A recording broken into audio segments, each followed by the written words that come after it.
Five. Welcome back. 5 means we're live. We're rusty to begin with in this thing because we're not fluent Pathfinder players. It's going to be exponentially worse tonight, so buckle up. It's going to be great. I forgot how to do half this stuff, so I'm sorry in advance. But I'm going to bring my awesome cast here. Joe is chewing, so I'm going to skip over to Lee. Lee, if you don't mind, introduce yourself. Tell us a little about your character, and go from there. Thank you very much. I am Lee. Hi. I'm from over at Dice Lore, where we stream D&D and Pulp Cthulhu. I hear I'm playing Osneth, the Sylph alchemist, and I was talking to the gang a little bit after the last session. I was just explaining that the vocabularization here is just becoming unsustainable for me. Not only that, but keeping all these cant phrases ready, it's really decimating my ability to improvise. So I think I'm going to lean a little more into the philosophical nihilism side of things tonight and try to get away from just reading multisyllabic words. So I'm going to throw it the dirty after that. So what you're saying is Todd will be able to understand maybe a little bit more? Yeah. Well, I mean, vocabulary-wise, I'm going to try and twist his brain, He's a simple man. Yeah, I'm Dirty. I'm playing Tob, the simple man goblin. He's a champion, goblin champion. He's got his faithful steed pet, Pox. He's a goblin dog. He's awesome. He will get dandruff on you. I run the Dirty Rollers RPG channel Wednesday nights right now. We're making our way through Witchlight. We're almost done with it. We're getting fairly close. And after that, we'll be playing Fandover and Below on Wednesday nights in the same time slot. So looking forward to a little bit of fantasy meets cosmic horror down the line, maybe. And Foos.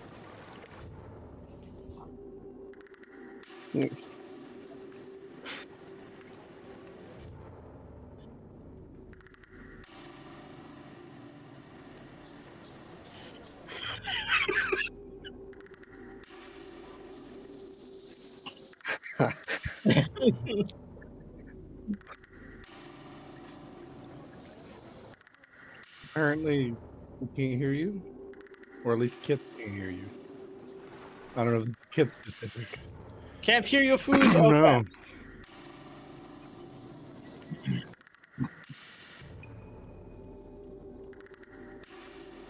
I'm just going to quietly bask in this vindicating moment where while I tried to put some content on this channel, I constantly had stuff that did not make sound. And I don't even do this all the time here. I do it other places where it just works. So I'm just gonna enjoy that moment because it's not just me.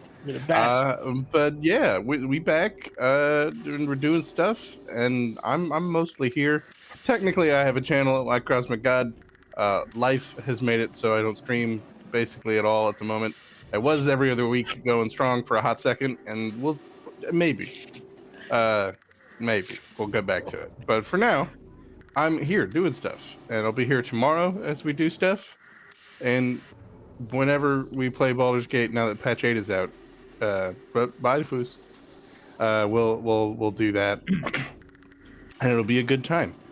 This is awkward because I was about to kick it off to Foos, but Foos left. But now Foos is back, so I can say that I'm done, and I've said the things.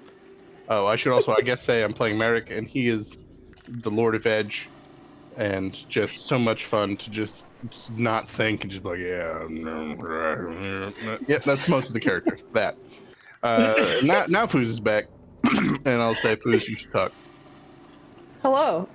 It looks like it's working, so I think we're good. I hope Well, the we're problem is good. it didn't sound like it was working. It always looked like it was working. Well, no, on my end, I actually wasn't even seeing the bar on the stream for whatever reason. You guys could all hear me. The link was correct. I figured it was fucked, so I just reloaded and it worked. So here we are. Yay, technology. Yay, we don't know why. technology. Awesome. Thank you, Iskelium. I appreciate that. My hair was not dry when I let it out of its braids, so it's gonna be a little shorter looking today. But anyway, as I was saying, I'm looking forward to the disaster that is tonight, because it was just a disaster when we were trying, and now we're rusty, and it's only gonna be worse. So I'm looking forward to that. But I'm playing Foozca, who is a druid in this realm where Neners was like, magic is weird, you shouldn't play a magic user, and I was like, cool, druid. And I'm very excited because tomorrow we're starting my medium length series called Echoes of Ruin, and I'm super fucking excited for that. So that's here tomorrow, and tonight we are going to probably ruin more of this mission. So I think that's everyone. So I'll give it back to Dennis. Thank you, Foos. I'm very excited for tomorrow. It's going to be good stuff. But to recap, the team here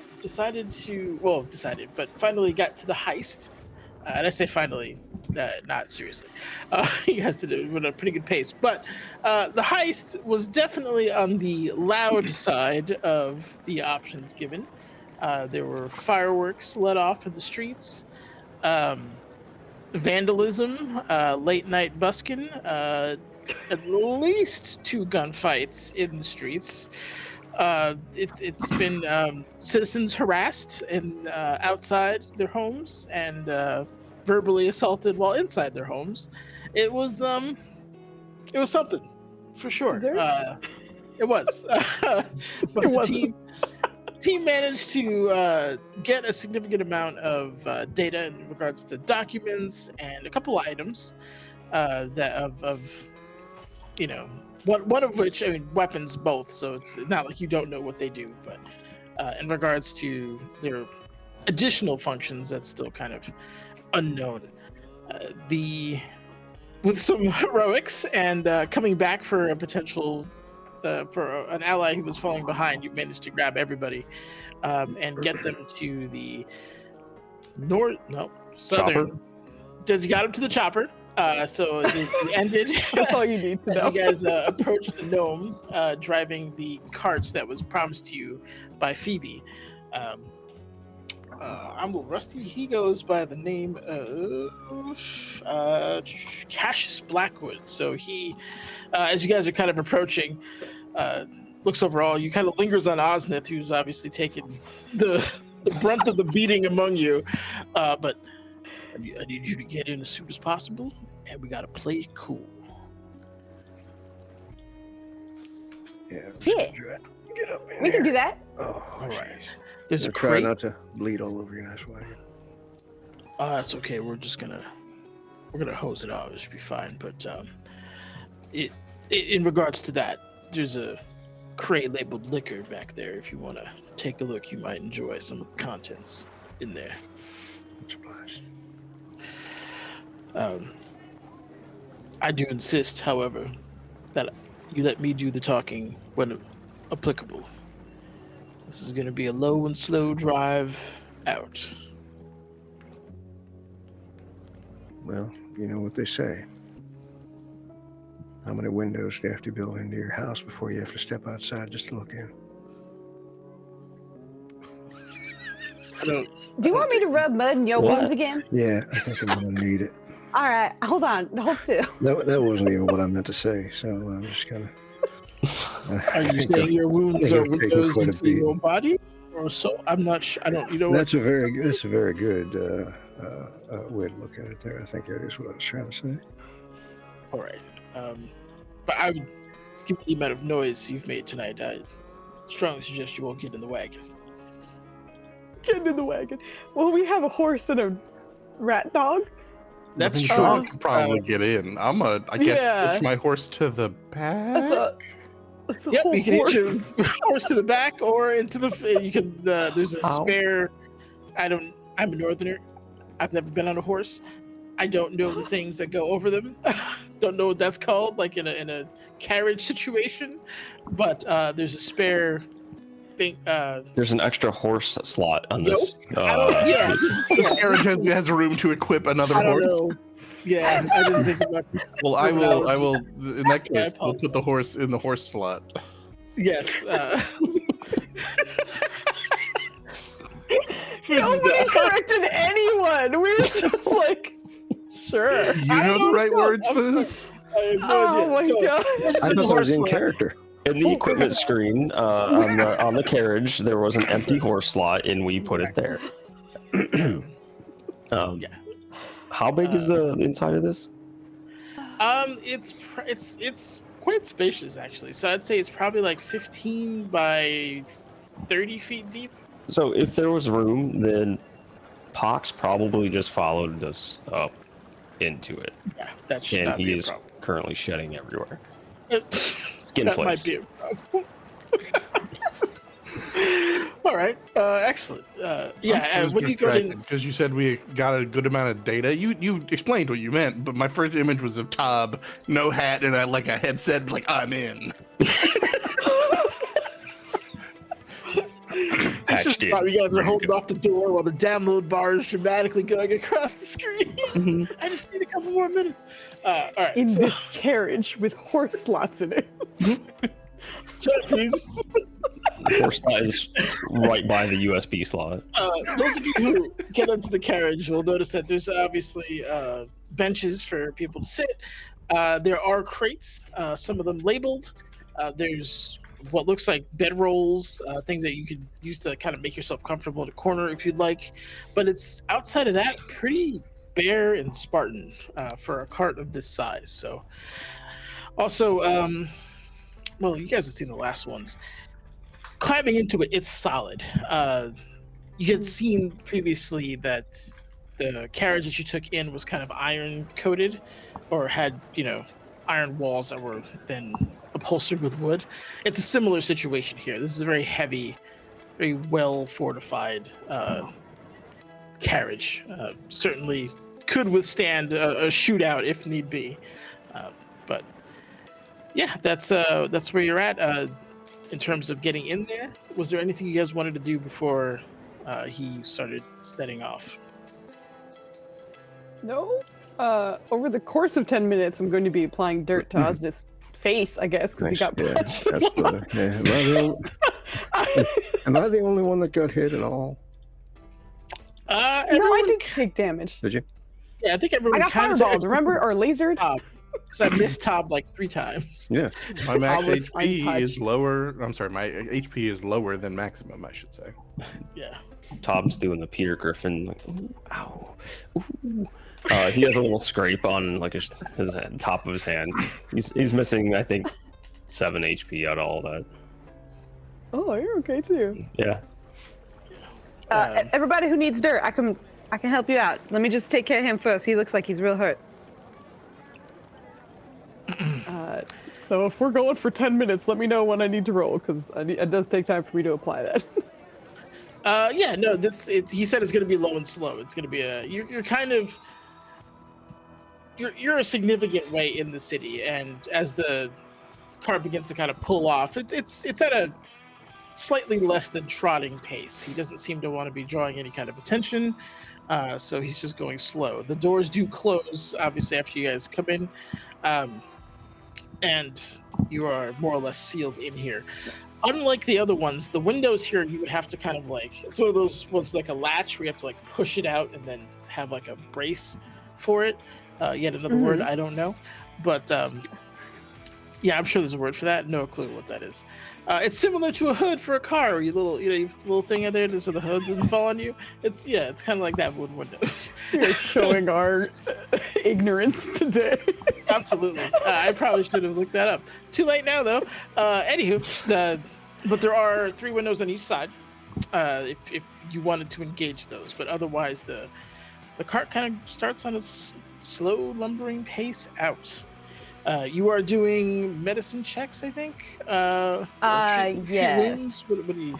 Yeah, I'm trying to remember. I'm trying to find where the freaking like treat wounds thing is because I'll roll the medicine for now, and I don't remember how much that heals if it works. So I'll get us started with a roll, and then right. we'll figure that out afterwards. Sounds good. Let's see. Like that, so we should see it. Medicine, let's go. First roll of the night. Perfect. You really couldn't write it up any better than that. Got it in my eye. I just only get it in your eyes. I am a hero though, so I'm a rich. Could you imagine she gets rubbing her thumbs first, like both of them straight to the eyeballs? Right to the eyeballs. Oh no! Okay. How does that feel? Oh no! Oh no! I didn't mean to click that. Okay, good. I forgot. How do you re-roll with? Oh, there it is. You Right re-roll click. using hero point. There we go. I did it. Okay, that's better. I was really worried for a second. Okay, there we go. How much do I heal? I keep forgetting. Hold on. I used to know this, and I don't anymore. That animation of the spells. one. Yeah, exactly. Yeah, blowing up is so good. It's so good. Let's see. I guess it depends on what you're doing. I think treat wounds is usually a DC of 15, if I'm not mistaken. Yeah, it is treat wounds. It's a medicine check to do so. So you are above that, that's for sure. Yes, and then I think it's like a D8 plus something, but oh god, I have to look it up. I can't remember. Yeah, I'll try to help you find it. Thank you. If you're spending 10 minutes, that's accurate. Blah blah blah. DC medicine check 15. We got it. So 2D8. Okay, there we go. Oh, we're professionals. Absolutely. Let's see. 2D8. Let's go. Okay, that's 4. No, not a +2. Oops, ignore that. Sorry. I'll just roll a second one because I did that wrong. So that was a 4 on the first one. I watched it spin on 8 and then go to 2. So it's the same thing. You get 6 hit points back. That's a not great roll, but there you go. It's a little better. All right, Foos, I figured this out. You can go to the little book symbol next to the settings at the top right and just type in treat wounds. Oh, okay, yeah. And then there's a macro for it you can drag down into your hotbar. Sick. Nice.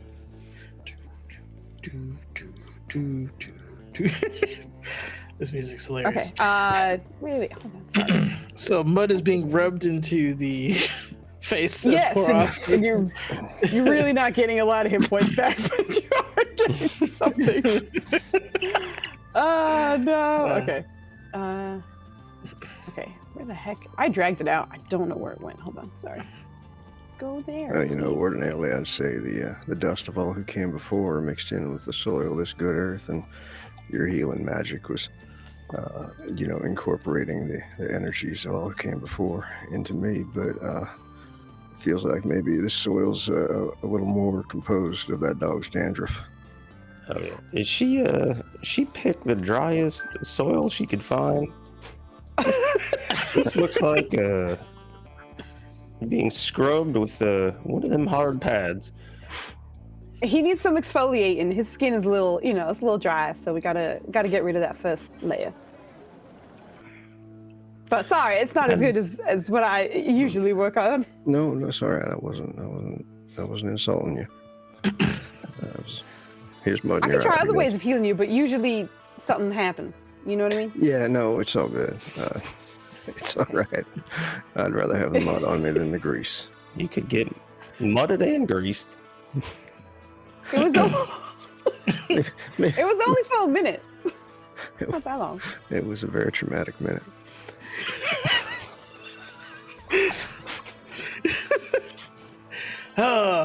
Yep. Good old unscheduled At the end. AoE lubrication. Yeah, at the end of the episode, Joe just kept calling me the lube druid. I didn't start Not inaccurate. You Foos, you need a kept calling new me. emote for the that. channel. Well, listen. AoE lubrication. Who here has a perception of 15 or above? Perception. Why would you ask me a question that involves me knowing how to use my sheet after all this time? Perception. You know, Perception. Be on your character sheet under your AC, so it's Oh, right. It's one that's not everywhere else. yeah, it would be 10 plus whatever your number says. So Oh, that's me. 10 plus whatever numbers there. Yeah. I have a 9 there. it's 19. Oh, shit, so I've 19. got 17. I have a I 20. have a Okay. 22. You all hear this then. You hear several horses, like at least 4, and halt! Halt! This is an investigation. And it's not like terribly We just got tense. raided. Hello, sorry. Hi, Brownheart. I have to show you out now. Hold on. Thank you very much. What are you guys doing? Unknown tapes? I don't know what that is. Thank you very much for the raid. We just came back. We were on a break for a bit because of real life stuff, but thank you so much. Well, We're of being course you stealthy, and don't. Dutters is describing a mess that we're running into. If you knew what they were, they would be known tapes, not unknown. Being stealthy. Joe. She said. It's a dino dinosaur horror. horror. Oh! Dubs knows that game because I think when I was watching you once, he was like, I want to play Dino. this. Horror game? I do know what that is. I hope you had a wonderful time. Thank you so much for rating us, though. That's Really amazing. appreciate it. Yeah. Where Sorry, was Dennis, I? go ahead. What was I say? Oh, halt! So, Stop right there, criminal scum. exactly. Stop right there, criminal scum. You are halted, or not halted, but you feel the carriage come to a stop, and have you seen these individuals? Blah blah blah. You know, where are you going at this time of night? This is kind of like a bunch of questions being like hurled at Cassius, but in his kind of calm demeanor, he's I'm just transporting some fruit and some liquor outside, and he's just very slow, and I'm sure we can come to an understanding. And all of you hear this because you all have incredible perception. There's some jingling of coin currently happening, but I'm sure you could just find it in your heart to kind of let me go. And there doesn't seem to be too much friction with them, despite the fact that there's a horse that was clearly part of the scene at some point, hitched, but there's maybe we should search the back, and there's some more kind of going like conversation back and forth, and then what sounds like some more gold's exchanged, and those particular law enforcement officers just ride off away. You get a good firm tap on the back of the or on the front of your carriage, kind of let you know everything's all right before it starts picking up again. But the law wasn't too far behind you there. It's a good thing you didn't have to lube up that friction there, Kuza. I feel like she's still applying mud and then just stopped to give like a muddy thumbs up. But yeah, is anyone doing anything else or want to do anything in the carriage while it goes? If we have another 10 minutes, I can start working on someone else. Yeah, Tom, I know this you're is- mostly untouched. Merrick, how are you? I'm doing just fine. All right. How? All I'm gonna right. stretch out, and what would be a hat pulled down low over eyes is just me pulling my cowl a little lower. Hood, yeah. Though I'm also Alright, going to, she's in the gonna- process of relaxing, just loosen my holster. I just wanted to seem unthreatening if someone does stop us later, so I can just be like, "Oh, you thought I was asleep?" Bang. He's going edgy casual.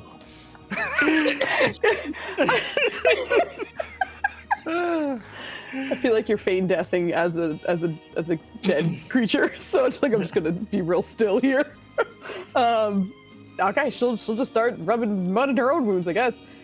She didn't take a ton of damage, but I think everyone else is okay. So I'm gonna try that new fucking hotkey or macro. Let's see if that works. Treat wounds, baby! Oh yeah! Oh my gosh! That's way too many. Why is it Shit. rolling that many? Because you It's got a not crit success. Oh, it was a crit. Fucking wild. Are you serious? I'm down 10 hit points and I gave him 6? Come on! Damn it. I, in the back of this carriage, just turned this into a mini facial for myself. Just really getting in the pores and cleaning. All right, so I'm having a really good time. Cleaning with dirt. Yeah. Yeah, God, fucking way back to full health. God dang it. Those of you who are either native to the city or have been to the city before, at this current pace and where you were more or less located, rough math, probably take you about an hour or so to get out of the city. And you weren't really given instructions as to where you were going after that. So it's going to be at least an hour, assuming, whatever hideout he's taking you isn't immediately outside the city. Okay, well, shit. Tab, you're up next. Where did you get hurt again? Points at his little hand where he got a little bit scraped up. So, All right, a battle wound if ever I saw one. I deserve that.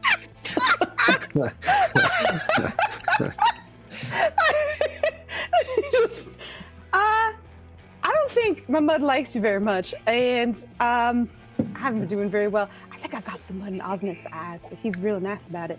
I'm sorry. Oh, you're all right. It's just a minor scrape. I'll be okay. All right. Does Merrick show any wounds though? Like, what damage did you take?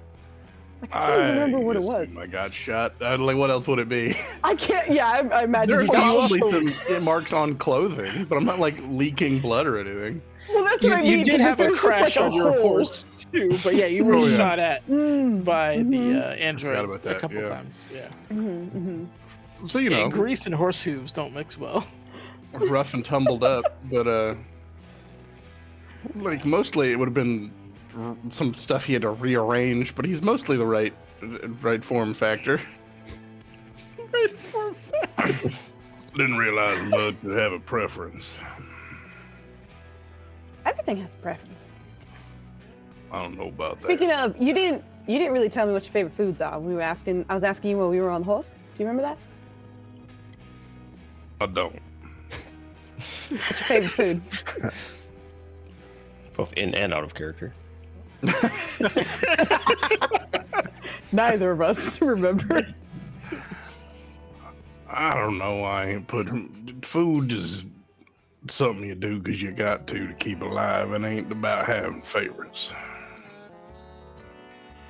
This fucking luau song. Got me again.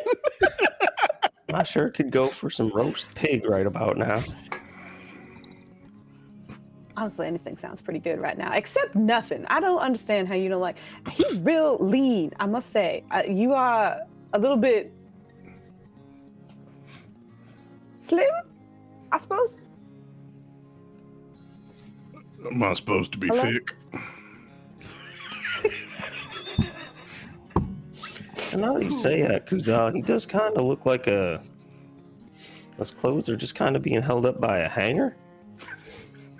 Well, no, there's something in there. I was able to. She's gonna poke one of your arms. See, there's like a little something. I don't. Do you mind? I can stop if you mind. I'm gonna pull out my knife and then move away from you because I'm using it to pry open the lid of the box marked liquor because he said we'd like what was in there. But there's just like that happens. Like I get poked and the response is blade, and then I move over to ignore you. When you pull it out, I feel like there's no reaction. It's just like knife, and it's like, so what's your favorite food? Oh, all right.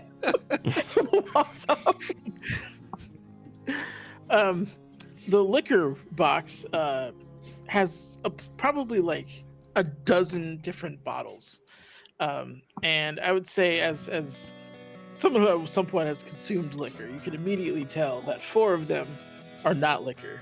And if you want to give me a perception roll. Nope, there is no perception. There's a perception roll. There is. I have a button labeled perception. But... Yeah, was there something else? Yeah. No, yeah, give me Perception. Perception. What else could it be? Dun, dun, dun, dun. Around the movie. This song is going faster than this card. We're on some horses. Oh no. Yeah. Horse slot is getting used. All right. So the 4 that you're looking at, these are clearly healing potions. The thickness, everything is of a healing potion variety. You're not sure because it's in non-standard containers and stuff like that. Your perception wasn't high enough to pick it out, but you're not sure the potency of it. But these are certainly healing potions, and there's at least 3 others that look like they're alchemical in nature. But again, do you have any training in like alchemy at all? I mean, that's gonna be like a of knowledge us skill, is. right? Like that's not a. It's not gonna be. It's like maybe lore. I don't have anything. Yeah, else like if you have any background in it, if you were, I'd even take a bartender. No. It's like super low level alchemy. I'm gonna just pass out the healing potions and tuck one away into my bag. There's some other nonsense in here that's some sort of, I don't know. Witch doctor might know what these are. It's not booze. Roll a d4 if you don't mind for each. So yeah, roll a d4. What I roll if I do mind? A d8. Ah, damn. All right, who's that going to? You do it for each handout, basically, just to figure out who's getting what. Oh, are they not all the same strength? No. That's hilarious. Well, I would have pocketed the first one. All right, So that's for you. We'll count that roll for you. All right. Yeah, I probably should have assigned some numbers to this D4 before rolling it. Sure. I'm just shifting it down. But if you get something, if the whole list gets shifted. Gotcha. Do you want me to roll for each person? If you don't mind, sir. Well, then I'll hand one to Kuzaa, I guess, except for the part where it didn't roll. There we go. And then I'll hand one to our good friend Tob. And that's definitely not because I had to stall and double check that I knew what Osna's name was at all. I remember everything. So that one's for Osna. Okay. Oh my god.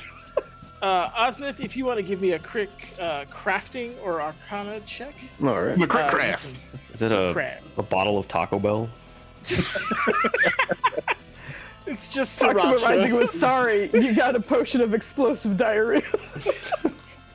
You just have a pint of sriracha.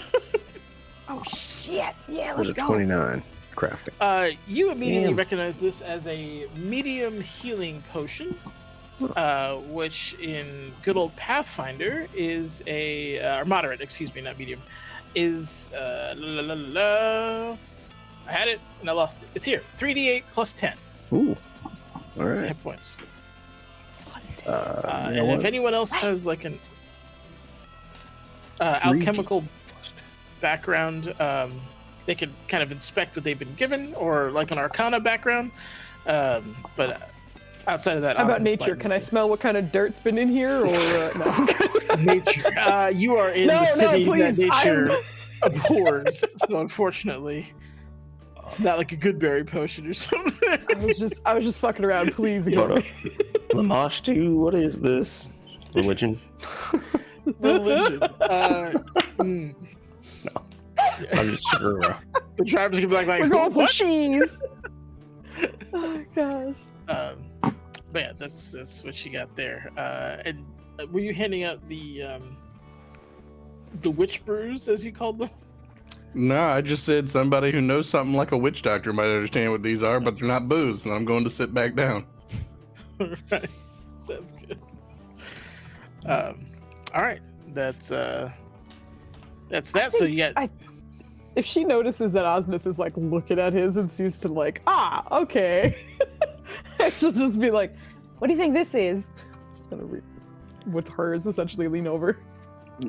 You want me to check this out? Tell you what this is? Yeah, if you can. Am I allowed to make another check for her? Oh, yeah. We No, okay. at this point you're looking at the same like liquid, just in a different configuration. So I'm not gonna make you re-roll it. Oh, so I can already tell. Yeah, you can already tell. Hers is one up. That is the greater, and that one you would know is quite expensive. This is worth like 400 gold, and gold in Pathfinder is quite scaled low. It is 6d8 plus 20 for that one. Damn. There you go. This might end up being a little more effective than mud. All right, I didn't. Like I said, I'm sorry it didn't work out, but I tried my best. Mistakes and are not. Sometimes it's really bumpy and everything smells like oil, and it's real hard to focus sometimes. Y'all don't have to make excuses. A mistake is not a singular event, just a ripple in the fabric of causality. It's all right.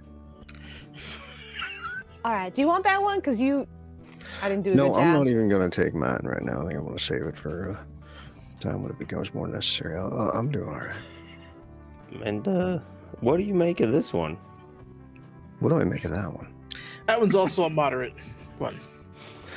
Oh, so it looks like you pretty much just got the same thing I did. But it's going to be helpful. Excellent. I wouldn't drink it just for that little scratch on your hand, though. What do you mean little? Yeah, Here's a battle wound.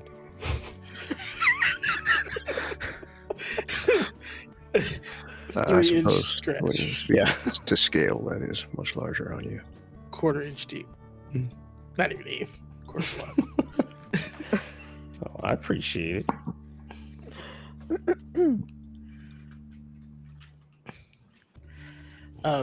To somebody brave on a roll me a d20. At your earliest convenience. Yeah. I'll do it. I don't mind.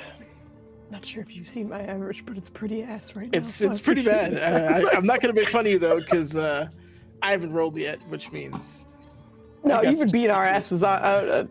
Oh shit! Nice. I didn't mean to roll 2. no, you're fine. No, that's good. Shit! Oh, 38. I guess that's what came up. Huh? Yeah. That's insane. You rolled an 18 and a 20. Oh, so only the first one. Which one was the first one? The 18, I believe. The 18. Okay, so that's an 18. 20. 20 was the first one. Hold on. Yeah, 20 is the first one that shows up on Never there. mind. Okay. Yeah, 20 and then 18. You guys, for those of you who are just no open windows, you feel the cart come to kind of a natural stop, and another conversation kind of gets struck up, and it seems like, despite the fact that there was a shootout, fireworks, a robbery, late night busking, like there's clearly been some noise in the city. Cassius kind of just Jedi mind tricks the guards. Just, there's nothing to see here. We're just going to make our way out. It seemed like a very simple kind of conversation. And they seemed okay with it. There wasn't even golds exchanged. He was able to kind of talk his way out of that situation. And you hear like the kind of large gates that Alkenstar has. It's rarely closed, but given the criminal activity that was happening, they must have locked certain sections down. So you do hear the sounds of kind of like metal being moved. Not so much a grind, because these things are well lubricated. It is a machinist city. Who's Oz been here? What do you? How can you tell? There's no squeaking on them gates. Huh? I kind of know your grease and all. Oh, That's but it. it doesn't last the whole time. All right, fine. And you kind of immediately begin to feel the difference in road quality as you are leaving the city and now going into the Meadow Wastes proper. It's a lot bumpier. There is a suspension on this carriage, but only so much that level of technology can do for what is essentially untreated roads beyond the main one coming in. See if there's anything else. Nope, that's it for the natural 20. But yeah, it's after probably like a good 5 minutes, you'll hear him. All right, well, we're beyond the rough stuff. It's just shouldn't be like more than like a half hour or so before we're at your lodging for the evening. And the shenanigans that would have ensued in that gate if I had rolled a d20. Would have been Actually- another shootout. Would have No, had to fight, charge it's all the right. gate. Was there actual booze in the liquor crate, or was it all potions? There was booze in the liquor crate, yes. I will return there. I don't know about these Okay. other bottles, but this one is booze. I'm gonna There's pull that one out and hand it to Todd. there's And one look around bottle the glasses. of bourbon, and one. Given your previous profession, you might know there's a very high quality bottle of halfling whiskey in there. I'll pull both out. Double fisting like a true gentleman. Me, I don't drink. I'm just gonna hand them to people. What? You got a bottle of bourbon and a high class bottle of halfling whiskey. Now, why not? I ain't never seen the point. Someone else is gonna have to care about them bottles. I don't know what's in them. Huh. How big is the box? Box is probably like a good 3 by 2 by 2, I'd say. Oh, then if the box is 2 feet tall, then Tob is like fully draped over the top of it, digging through, trying to find things. Like his legs dangling out of the side. Okay, awesome. You do immediately find the kind of 4 other bottles of questionable liquid. There seems to be. At this point, too, you guys would all see that the nice looking boots that Tob has been wearing, you notice have no soles in them. It's just his bare feet with like the boot covers over top. Like those Halloween boots. Cosplay boots, yeah. Oh my god, that's amazing. What the hell was I even saying? Oh yeah, you find 4 bottles of mysterious liquid, and then you find hold on, Like 4 more mystery bottles. Yep, and then 1 more bottle of mystery what looks like liquor of some kind, All but right, it's so not labeled. he'll grab that one and hand that one over to the tall, dark, and mysterious over there, and then he'll pull the other ones out and the mystery liquids in a Osmith, you want to take a gander at these and see what you can suss out? I suppose I can just keep doing this all night. Yeah, it kind of seems like that's your Should I roll for that again? No? downtime activity. Yeah, give me another roll for this one if you don't mind. What do we have here? There we go. Mysterious liquids. Reveal your ways. 32. Woo! Nice. Yo, you're rolling amazing. He is. I like- He I like- absolutely is. I like big numbers. Okay, so these are two of them immediately recognize as acid. These are acid flasks of the alchemical variety. These are moderate, so they do 2d6 persistent acid damage and 2 acid splash. Damn. And then there are 2 alchemist fires, or the other 2 of the similar quality. So it's moderate as well. And if I'm not mistaken, I believe that is the same damage range. Let me just double check. It is, yeah, 2d8 persistent, or 2d8 fire damage, 2 persistent fire damage, and 2 fire splash damage. So you got 2 things of alchemist fire, 2 things of an acid flask. Awesome. I retain none of that.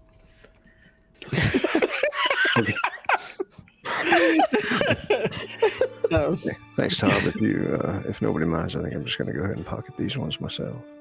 Oh yeah, with a little bit of sizzle and sear, maybe. What? Let's sizzle and sear. Yeah. Yes. I didn't catch the second word either time you said it, but okay. No, a sear like a steak. Oh, sear. Yeah. Yeah. I got nothing to say. This was Tom just imagining what they do on, flesh. I'm still out of it a little bit. Sorry. Oh, all good. All right. Can someone give me one more D20, please? Everybody looks to Ozma. Just roll on nat 20s. We got to mix it up. All right. Whew. There you go. All As right. we're doing this, though, Okay. there's going to be a time where I come sit next to Merrick again. Hey, I just wanted to know. I was just really curious. You were saying that you don't drink and you don't like food. So what do you like? I mean, silence. Buddy, you are in the wrong vehicle. All right, but what else do you like other than silence? Ryan, I like my horse. You like your horse? All right. How about a thing that's not like a downer? How about that? Do you like anything else? Why is my horse a downer? Because I can't. If someone wanted to, like, I don't know, give you a gift, not that I'm trying to give you a gift or something, but if you were to get a gift, what kind of gift would you like? I mean, I don't need nothing. That's not the point of gifts. This fucking A music. charming personality? I had to change it. I'm sorry. Go ahead. I like turtles. Yes. As this riveting conversation is occurring, you hear just a clang, and like you guys who are on the left side, we didn't say what side you're on. Anybody who's on the left side of this carriage, you all dip down what feels like 1.5 feet, and you hear just a clang and a dang damn it, and as that happens, as you dip down, it comes back up and then goes down even lower and just doesn't recover as the carriage is now like this, and it comes to a stop, and you just hear nonstop. Anyone who speaks Halfling, you are hearing just nonstop foul language coming from this or gnome. Sorry, gnomish. From this guy's, I'm thinking Halfling's the whiskey, but gnomish curses the whole way down as he stops. The goddamn wheel fell off. I want to need some help. As he hops down from the carriage, and high perception team, you just hear like the patter of like small feet kind of going in a westerly direction. All right. She's gonna pop out. Did he just run away? I think maybe he was going to go find the wheel. Maybe the wheel fell off and like rolled down or whatever. I'm going to find out. Yeah, feels like something we should check out. Coming out of it, it's obviously nighttime in the desert, so it is cool. You immediately see what is like almost like a sinkhole that's like probably 4 feet wide or like in diameter, and like a good 2-3 feet down. It is like you could throw your goblin in there and he would maybe his hat would see the light of day there. But coming off, you immediately see that the wheel has indeed been removed from its hub and has rolled and is continuing to roll out into the desert with a very angry, cursing gnome chasing it. And the gnome, this is a wagon wheel, right? And a wagon wheel designed to hold like an armored vehicle. So, like, it is multiplicatively heavier than the gnome is, and at least like twice his height. But he is still attempting to chase it down. So that is essentially what's happening, and it's roughly probably at this point like a good 25 feet away from wagon. Tom, come here, boy. You're top. The Pops, Pops, come here, boy. Oh, God. Too much of the good stuff. No more sharing with Merrick again. Both Pox and Tob come out. Yeah, he comes out, no problem. Right? If you want to hop on him and chase down that wheel, but that's essentially what's happening. So let me know what you guys would like to do here. Y'all ever seen a drunk goblin ride a dander dog through the desert? You're about to now. Oh, he takes off. Some DUIs late in the evening after committing felonies. I had my grapple gun halfway out. I was like, maybe I could just shoot the wagon wheel, but it's dark and that's a hard shot, and it might just rip the grapple gun out of my hands. And there's a gnome in the way. And then I was like, no, great, Tom's got this. Just gonna put that away. Tom and his mount, which probably weigh collectively 60 pounds. Absolutely. Maybe. I believe it.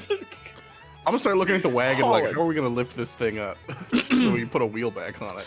Well, the good news is the wheels are so big that even without this one, like the hub isn't hitting the ground. And if actually, give me a. The horse is holding it up. Also, I'm way slower, but I'm chasing after Tom and Pox. just in case you need a head count of who's still there. It's not me. I appreciate that. Give me a crafting check, please. Or a lore check, your choice. I mean, does it have to be a related lore? Because No, the only lore I have is hunting. I'm kind of figuring like maintenance of a wagon is outdoorsy kind of stuff, and given your background, that's what I'm saying. Like you could do it. I don't want to dig too deep into your background with everybody here, but given what your previous profession was, I think you'd be somewhat equipped to help people in this particular situation. Sure, I just don't have a lore that the only one written down is hunting. So I will. Yeah, you can give me hunting. That's fine. Okay, I was gonna say I'll give you a crafting check. Yeah. That makes more sense. We're rusty tonight. I'm gonna, I'll take some sloppy rolls. You give me what you got.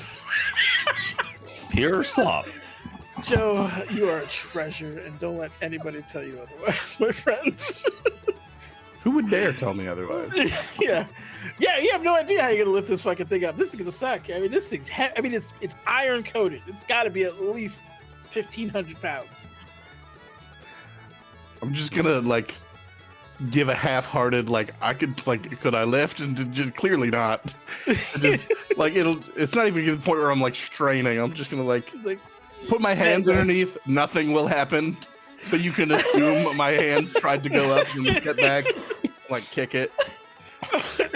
Well, I'm out of ideas. I'm just gonna look at Osneth because I don't think you said you ran off. I mean, I could create an explosion under it. And that will lift it, is what you're saying? Absolutely.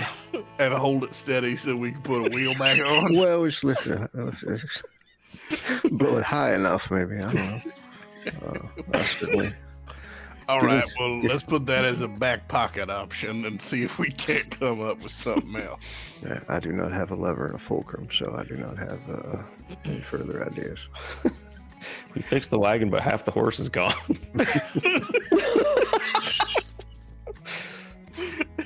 What about a series of small explosions that just sort of keep it at a level? Well, I mean, a lever is just a big stick. We can find that. I don't may know be what the fulcrum is, but if it grows around here. That may be the most profound bit of philosophy I've heard yet, Merrick. A lever is just a big stick. Is it not? It certainly is. That's what I'm saying. Osneth is rubbing off on everyone. I guess I'll look around. I don't know if there's tools. It's not like there's an emergency car jack lift, but if they have tools in the carriage, I'll start looking for those. Okay. Otherwise, a big stick. Comment this episode: the gang gets hernias. Wait. You take 4 points of fatigue due to hernias. Slip discs and hernias. Anyway, she's looking around. Give me a. Oh man, I get used to this. Hear me out. Could Kuzaa use command an animal to have the horse lie on its back under the carriage and lift? Just sufficient. It's fucking wild. I mean, check. yeah, if she rolled high enough, sure. I don't know if horses are even comfortable on their backs. I don't think I've ever seen them on their back, but yeah, that'd be one hell of an ask. Enough to roll, and that's about it. Yeah. Give me a perception check as you're just trying to find tools here. Okay, awesome. Behind the driver's seat is a box container, which isn't locked. You open it, you see just a plethora. It's almost like it's the modern equivalent of 1,000-piece tool set. this gnome is clearly about his mechanical business, and everything is meticulously organized by size, ranking, low to high, all over. The only issue is they're all gnomish sized. So if you are going to jack this thing up, you're going to need like 5 or 6 extensions on this thing to get it, and might have to do one of those, like, the wrenches trick where you lock the two together. It'll take a minute to get this going, but you definitely have the tools available. So we're still in need of a stick. Maybe. You know how to use any of this? I do not. Do you think a pole arm would be sufficient? I mean, a pole arm's a What I stick. need here. I do have the ability to provide one for us. What does that mean? Well, I've got this fancy bracelet here, you see, and it'll just produce a whole bunch of weapons if we're looking for them, and a pole arm would be one of them. As a matter of fact, I just put it in the chat. You see the bracelet turn into a weapon before, but that's a neat trick. I'm not sure exactly how long a pole arm is, but I'm gonna start pulling out some tools. Like, some of this looks vaguely familiar. It's all real small though. well, obviously, if it's in the wagon, it's meant to repair the wagon. I get the driver's small, but the wagon is very much not. So it feels like you need tools that are wagon sized, not driver sized. Well, that would be a matter to take up with the driver, I guess. We do have a small person with us. I ain't here to tell a man his business. I'm just looking to see if I can't lift this thing. Who's the strongest among us? Would that be Foozca?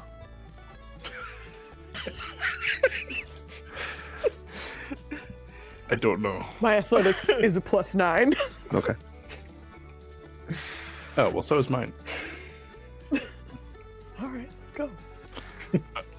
Could we potentially use a combination of the tools that are provided in this box, and perhaps this pole arm that I can drop off of this bracelet?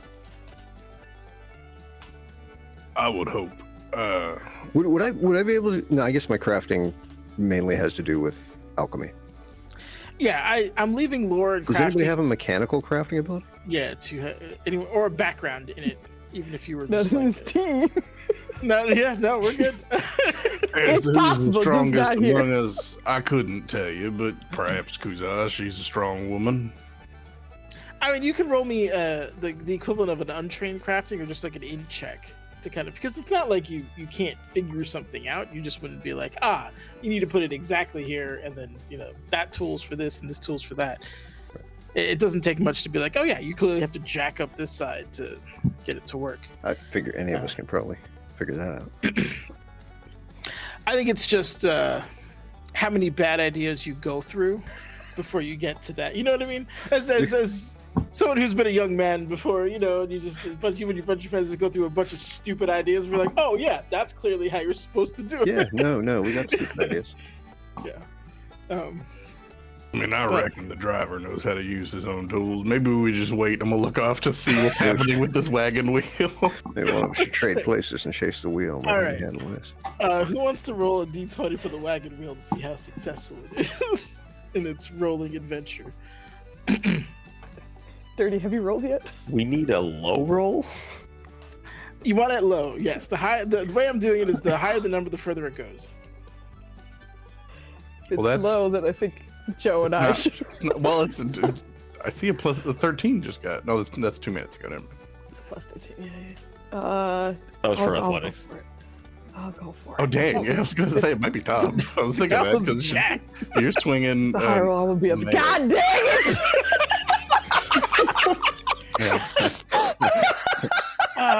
Perfect. This trio is being It's taught a so lesson in unhelpful. rotational momentum, as this wheel does not stop for anything. I'm gonna see. Foozca, as you see it rolling through, you see it roll over what is like some kind of. It rolls over something, like it's a boom, and then continues to roll. And you watch as like this angry scorpion kind of like dusts itself off from the area, claws up, tail ready to sting somebody because it's obviously been stepped on, but can't see what did it. Hey, but I'm so sorry about that. Go ahead. Sorry. Yeah, I was gonna say you can interact with it if you want, but anyone who's running around it within, like, I'd say 10 feet would have to potentially negotiate it, as it is. Can I It is roll hostile. to see if Tom and Pox avoid it or just Sure, plow sure. right over behind the wagon? Absolutely. Right behind the wheel, I mean. Yeah, no, I guess I'm trying to think what that'd be. Are you, I guess, survival or athletics? I guess it depends on what you're trying to do. Like, are you just chasing this down at, like, with no regard to anything else? Top has drank a bit. I Okay. think it is just Mhm. A, staying on Pox, and B, trying to keep everything on course. Then give me an acrobatics Okay. if you don't mind, because this is just you trying to hold on. Anytime the DM asks for a roll and the player responds, "I've been drinking," it's a good start. Yeah. So thankfully you. E and or ha, and he's waving his hat. And It's one of those things where, like, you know how, like, dogs have that, like, kind of bounding stride to them when they're running. It's just one of those things where, like, his paws land right before the scorpion as it's coming up, and you just bound clean over him. So you thankfully avoid him, but you definitely like, oh shit, that's a giant scorpion, and then you kept going. It's not giant, it's like a dog-sized scorpion, but that's a giant scorpion. I mean, it is a big. And, like, If I see a fantasy around, dog-sized like, scorpion, I'm miles away in a heartbeat. yeah. Yeah, like a normal person, absolutely. But, like, in fantasy, you think of, like, Perseus fighting, you know, the scorpions, you know, that are, like, the size of a truck. Or, So, Wrath of anywho. Titans. Yeah, exactly. But anywho, Pays no attention to it, just going keep on straight going. after Hell the yeah. wood. Yep. And who's Meanwhile- noticeably slower coming up behind.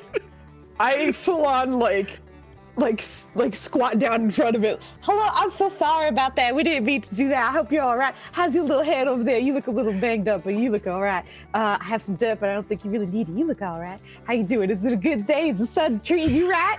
And I am going to not be helpful at all as I talk up the scorpion. Awesome. Do you want to give me an animal handling, please? Or no? No, we don't have one of those. I got Survival, nature for you. survival.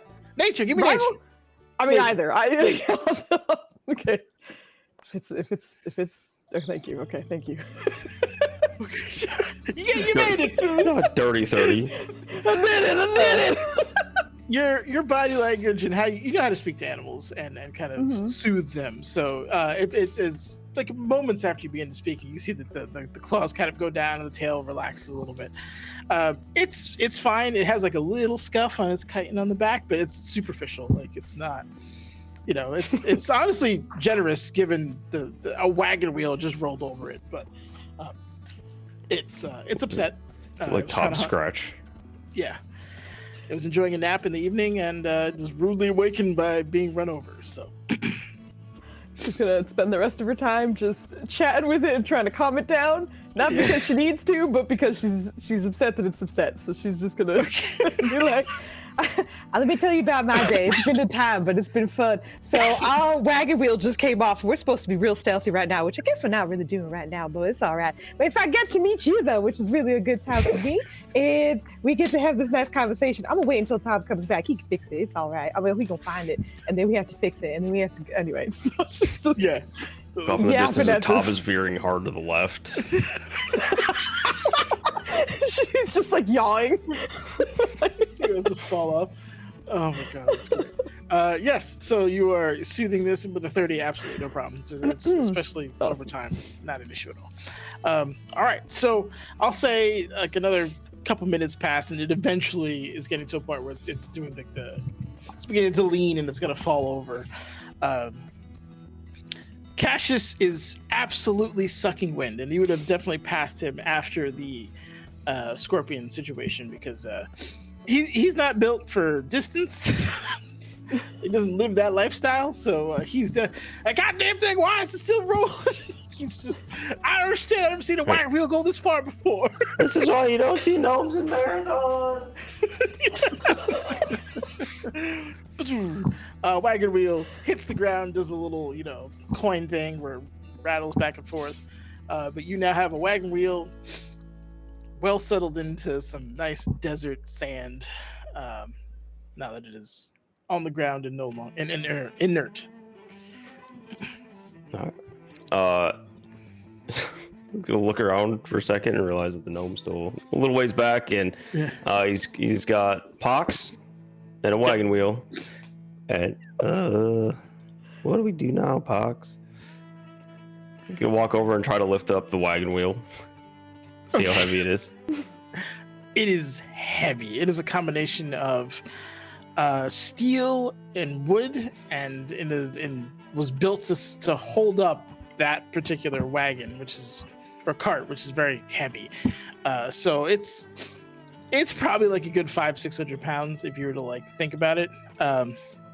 So the player has a better idea, but Pox, in his current state, decides that the best thing he could possibly do here is try to lift this up and put it across his shoulders and hobble back with it.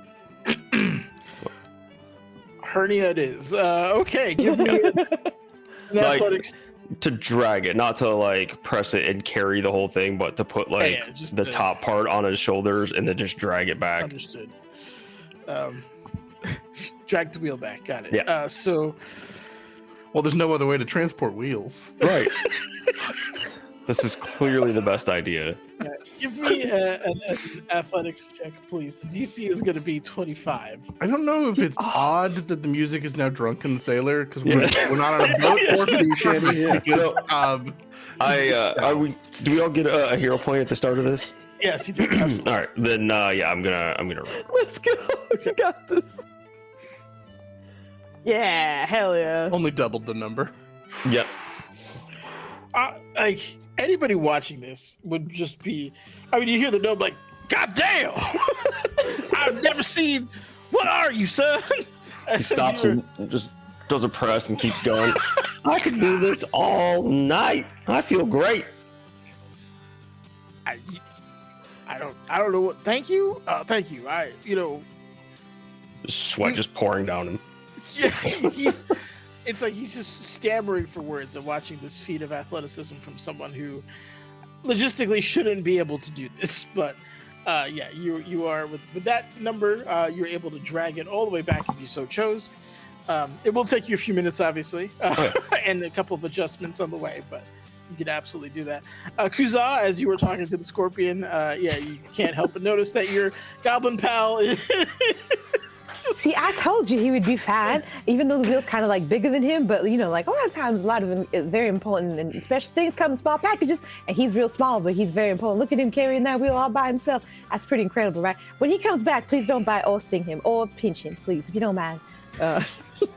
Give me another check, please. Okay. Is he suddenly gonna hate my talking? Just they're scorpions. They're not known for their patience. Yes. So Thank you. he's amenable to that. He won't assault you. All right. So Can you imagine he thought about it. anybody that came across the scene in the middle of the night? Just madness. At this moment, there's a goblin carrying a wagon wheel and a jolly green Jeward talking to a giant scorpion. Yeah. Pacified. Not helping at all. But and then the Cash is kind of walking back. I need to run some more. Your goblin friend is a beast. Yeah, he's good at what he does. Yeah, I think by now even Tom coming back and carrying this with me, I got it. And a goblin has dragged back a wagon wheel from 200 yards out, which is absurd in every meaning of that word. I ran so high on the distance. And Are you just gonna drop it at the? Like, He's I'm going not to. gonna let him drag it the rest. Like, once we're just chatting and he starts to get close. It's like, oh, I'm gonna walk out and then just like, maybe, and then just like help him tilt it so we can roll it the rest of the way. All right, I'm gonna need a combined athletics check to see how this works. I'm gonna say the combined we could DC roll will it be from 30. here, friend. So, yeah, if you guys get a number combined over 30, you are good to go. Is this me and Okay. Merrick? Correct. You did the heavy lifting. I'll do it this time Nice. on the number. Nice. Okay. The two of you with some know-how and then good old-fashioned teamwork makes the dream work are able to right the wheel and kind of begin to roll it back carefully. Once we can lean against the carriage, I'm gonna poke my head in the carriage and then pull out one of the bottles of booze and just hand it to Tob. He clearly needs something after all that. And by the time you bring the bottle back, Tob's face down on the ground. Maybe. Well, breathe, I guess, and then take a nip of this. Roll me a 1d2 just to see which one you pulled out. Well, weren't there 3 bottles of booze? I wasn't being. Oh yeah, give me the third. Yeah, There was yeah, a mysterious one. I was like, Yeah. I'm Yes, not there was. Yep, yep. discriminating. I never would. I'm an ally. So 1 is bourbon, 2nd's whiskey, 3 is mystery. Is it R/? I don't remember the. No, that just I think it's slash roll, /roll. maybe. I don't remember things. Yeah, it works. Slash roll works. Slash R1d20 there. Yeah, you get the lovely bottle of whiskey. The high quality. It's smooth. It's real smooth.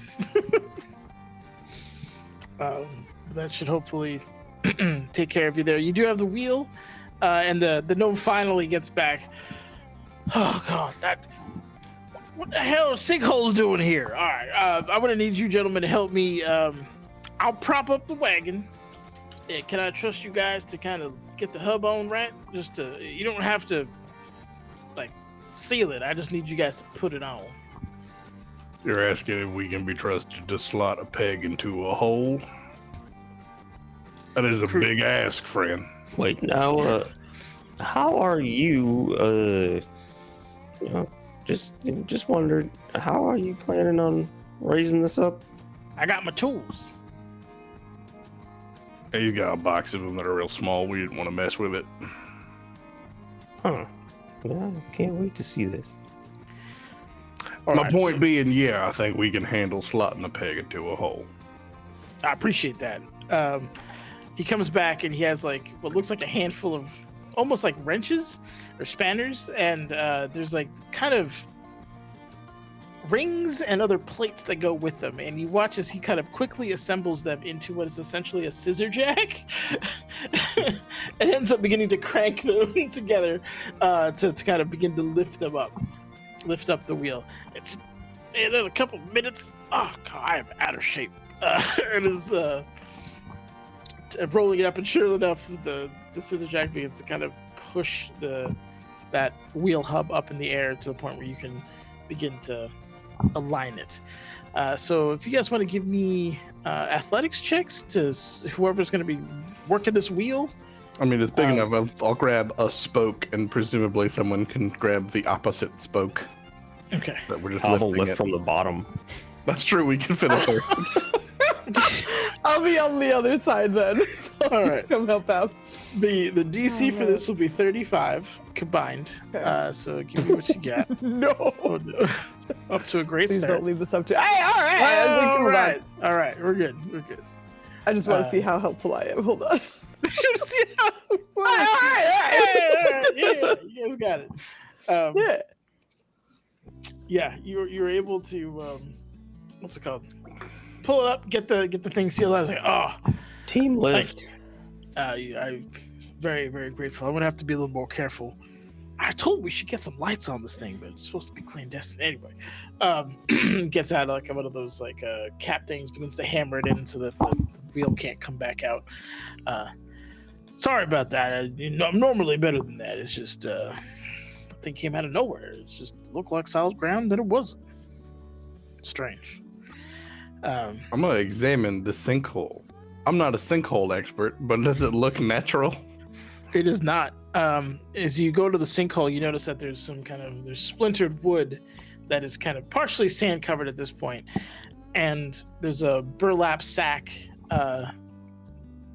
Like the tip of it, you can kind of see covered in sand. There, it looks like somebody had used this as a stash or something. And, well, then I'll kind of excavate this sinkhole, pull the sack out to determine, like, was this a stash or did someone intentionally make a point where a carriage might cave it? Fuck these carriages. No, you can tell you're clearly going across this isn't a road. Like the road to go in is like this way, and you like immediately veered off. So gotcha. Wherever they're going is not where roads go, essentially. All right. But are the contents of the sack ruined? Well, some of them are. Yeah. It's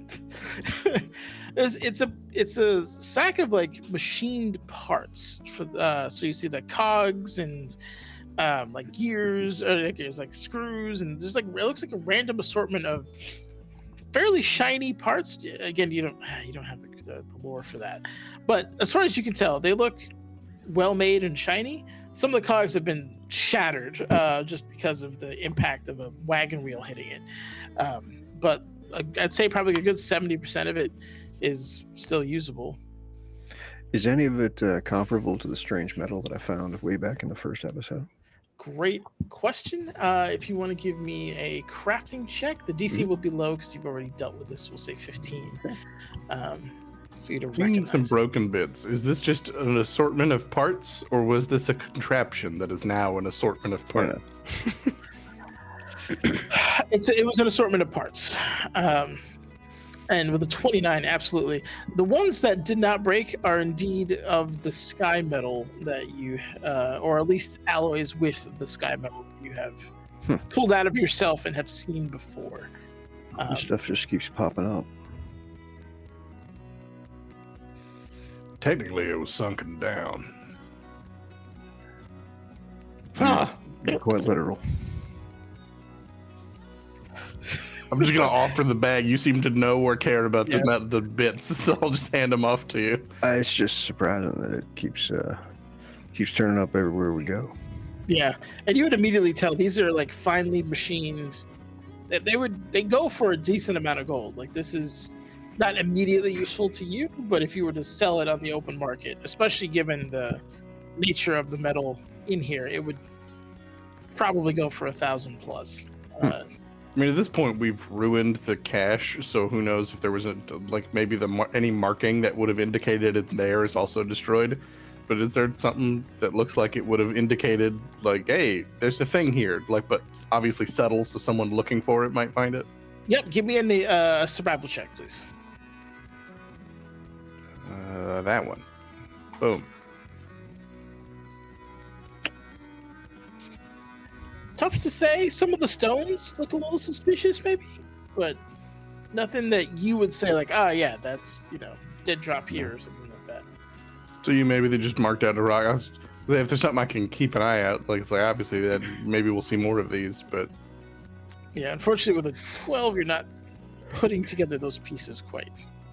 Yeah. I'll just shrug and all right, well, if at any point it ain't your fault, drivers. Looks like someone concealed this particular sinkhole, so don't drive over any other disguised holes, I guess. Goddamn hoodlum thieving bastards ruin the good proper road out here. He's just I know it's not a road, but who digs a hole in the middle? Anyway, thank you all for the help. We'll get back in. We'll try to get you back home soon. If you want to kindly hop back in the wagon, I'll do my best not to fall into any caches.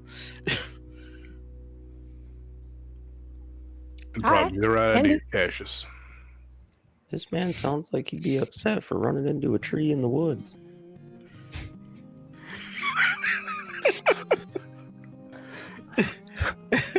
So does everybody think Everybody think we should bring this sack along with us, then? I mean, you said it's worth something, right? Yeah, it appears to be. Yeah, I guess so. Then we may as well. Perhaps we can pay the driver back for his liquor.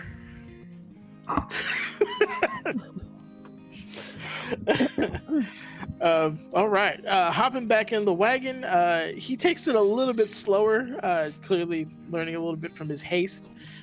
But it'll take, probably like 35 minutes at this point for you guys to get to the location proper. Was there anything anybody wanted to do on the way over before we get there? Would you say it's been a new hour since last I treated people with mud, or? Probably. The whole More or journey less. is probably taking closer to 2 hours at this point. So yeah. Okay. Nubs. Can I rub more nubs? Nubs is here. More dirt on people. Gotta love that. Yeah, I gotta go rub more dirt on people. I'm just double checking because I'm pretty sure I could do it. It's once an hour. For once an hour, yeah. It goes over Joe that. just polymorphed. So, yeah, Jimmy can be once per hour, not once per. Okay, gotcha. All right, so yeah, I'll. Oh, it's Toast. Hello, Toast. It's cat o'clock. Okay, Nubs is settling in, which means probably in time for this break I won't be able to get up. But yeah, I'll just mosey back over to Osnith and just. I wanted to see if I could help a little bit better because the mud didn't quite work. Oh, so I'm gonna right. try one more time. Just be gentle. Thumb right to the eye. I'll try. Oh my god! All right, this is bad again. I will be amused, but I'll be very upset at the same time. Okay, I see 2 of them going out, which is a good sign. All right, it's another 9. There you go. Just a little bit better. All right, that's better. You looking better? A little bit. Much obliged. All right. Tom, how's that grievous injury you got? I think I'll live. You want some dirt? Do I want some dirt? Yeah. Haven't heard that since I was a youngin' back in Goblin Camp. Is that a yes? Sure. All right. Let's see how this works. I didn't see that.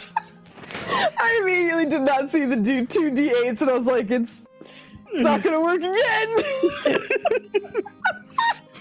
Works just as well as it did back then. Oh wait, I have a d4. No, I don't. I think someone else got it. I think I've seen other people get d4s, and my brain was like, I have one. I do not. Anyway, no, just another failure for you. There you go. All right. I'm sorry. I guess I'm gonna just go. Just like stop talking and just go sit down. It's all right. Appreciate the effort. Okay. Not too banged up. Just a bit of a sore neck and shoulders, legs, spine. Uh-huh. Roll for a hernia, please. Jeez. Oh god. All right, so we got some healing attempts. Oh no, I was totally kidding. Your Lamashtu is looking after you. You should be fine. The monster pulled my guts in. You guys, as you're approaching, you feel the carriage kind of bank downwards. Not in a sudden manner, but it's obviously noticeable being in a vehicle as it begins to kind of descend for a bit. And after about a minute of going this way, kind of evens out and becomes to a stop. And you guys are... Do I have this here? Is that a cat? No. I hear cat. Sputtering purr. He's in my lap. Brought to what is the remains of what looks like a train crash that still has kind of lights on it in the evening. There's not a lot of people around. You start seeing people like poking their heads out of the train carts and stuff like that, which is interesting because the way it crashed, it kind of tilted and twisted. So some of these are upright, some of them are sideways, some of them are the upside down. But this appears to be a base of some kind for this resistance movement. As the cart kind of comes to a stop, out of the nearby kind of container with a little awning there, you see Phoebe kind of come out. Oh, you made it! I heard a lot of things. I'm glad you're all more or less in one piece. And you hear the cash is like, oh, they were great. They helped me put the wheel back on. That's that goblin is something else. I'll tell you that. But yeah, I got nothing but good things to say. They were quiet. They didn't draw any more attention once they were in the wagon. So nothing but good things to say. And I'm gonna go have a drink. It just kind of waddles off to the far train container there. And Phoebe, well, I have your payment as promised. I am eager to hear and or see what you guys discovered. Well, Well, I now think the boys mostly found the things, right? What did you guys find again? I don't remember. We found papers, possibly Papers, and I found don't in remember the who form has of a them. book. Do I have them? They were split between you. Osnick, you and- definitely have some. Yeah. Merrick, You and I Merrick. think. Yes. Yep. We'll I'd say- produce because there's lists of like citizens being watched. I'm one of them. Yeah. Yeah. I forget. Does it list like their profession It does. Yep. and then possibly some sort of symbol indicating like that they're a target for or already achieved? Like Yeah. It was if they were already captured, there was a symbol for that. Yeah, so they keep a list, and we took it. Oh, okay. So hopefully they don't have another list, because they'll have to start from scratch.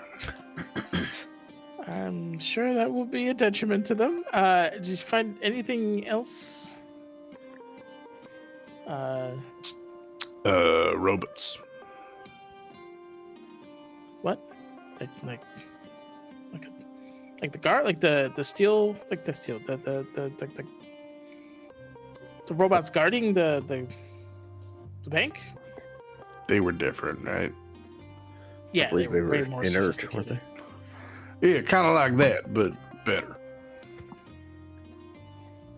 I guess worse for us, but All right. Well, come on in. Just if you don't mind slaying out whatever you got, from like a document perspective, we'll go over it. One of my colleagues, I have to wake him up, but he's Sawyer. He can read some of the Numerian text, so that should help.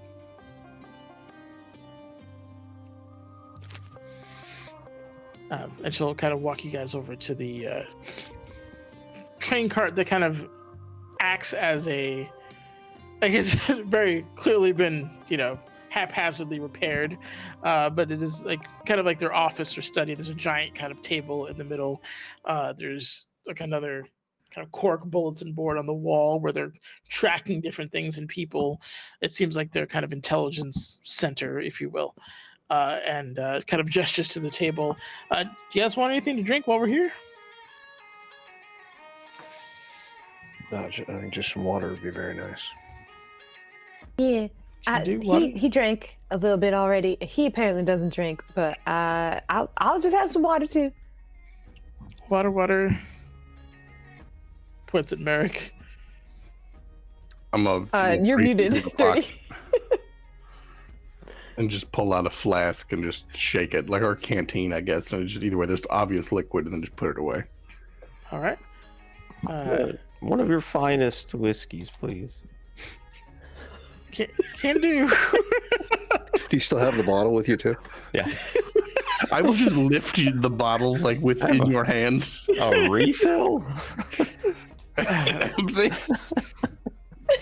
I don't know. Not if they so have, empty. You just want to, top it back off. Oh, yeah, it's just-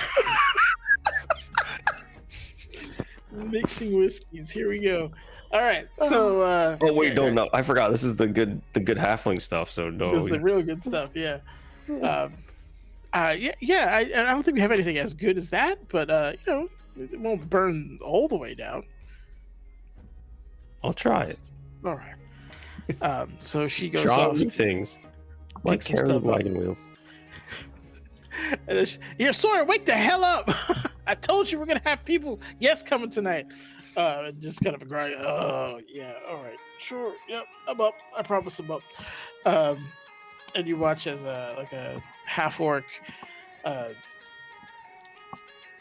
of not bulky, slightly on the slimmer side, but the thing you immediately notice is that he has 4 holsters, each one with like a gun in it and 2 bandoliers.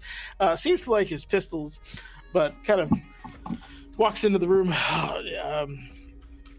Sawyer Malone here. I understand you might have some documents for me to decipher.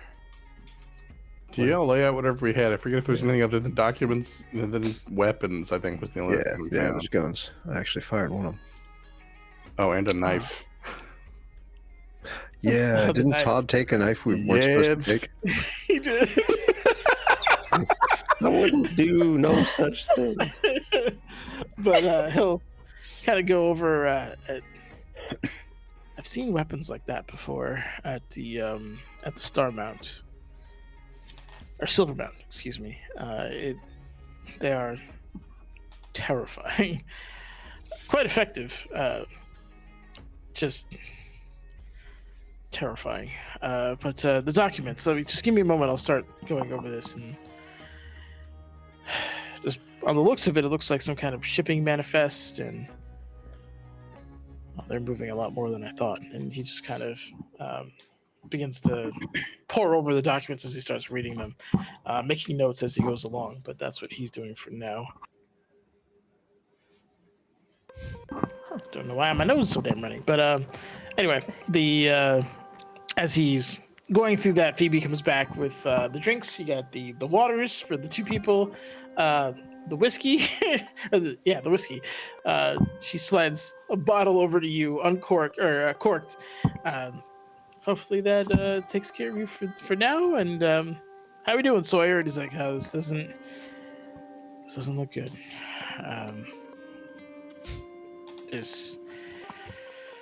We did hypothesize that they were moving some of them out by train, but it's not so much so some, but a lot. And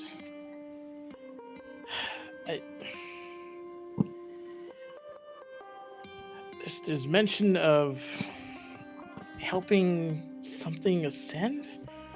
Not familiar with this word. He's kind of going over. I'm gonna need to grab some of my reference material and just kind of gets up, and you hear like just rustling. It's like a chest opens hurriedly, and what sounds like books hitting the floor as he's looking for something in the meantime. But just going over some notes, you could tell that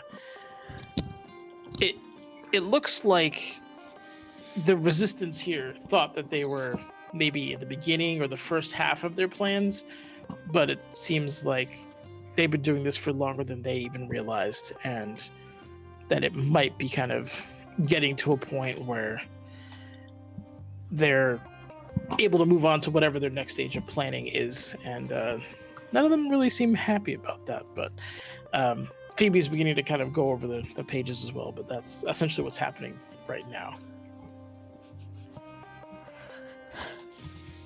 Now that we're here, I'm going to start examining the gun that I have. I haven't actually looked at this yet. Oh yeah, okay. And that's the long one, right? I think so. I'm rusty too. I don't remember. Were you shooting a rifle or a pistol when you were using yours, Lee? That was a pistol. Okay, I had the Well, They I were guess both we get- pistols. Yeah, that was. Oh, well, you pistol said as well. long, so I assumed long rifle. I thought long as well, but Listen, in that's my also notes, fine. We are. Anywho, If one was bigger than the other, I assume I would have taken the smaller one, probably. yeah. The pistol. Oh, okay. I do not have But one. also, go ahead. Sorry, no, When I come back from break, I'll definitely grab it. The pistol seems to be the first thing you notice is in the handle. There's kind of like a glowing green, like window almost.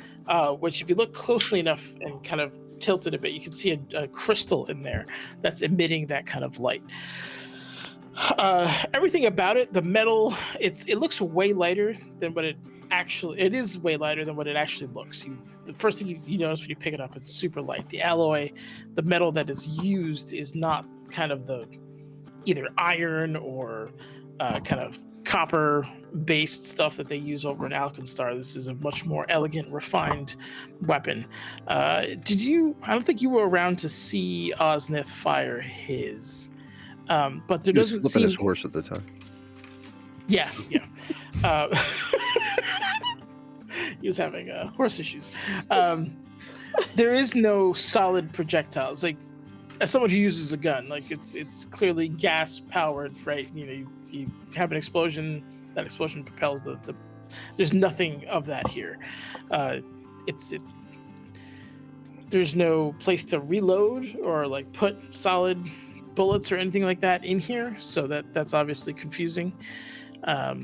If you want to do, if you have any training in Arcana, we could say you could do an Arcana check just to see what you can decipher from this. If instead I have a +0 untrained in Arcana, like what do you want me to do now? I mean, you could roll, but the DC is going to be hilariously high, like over 20. Nah, it's just me, like just looking at the thing.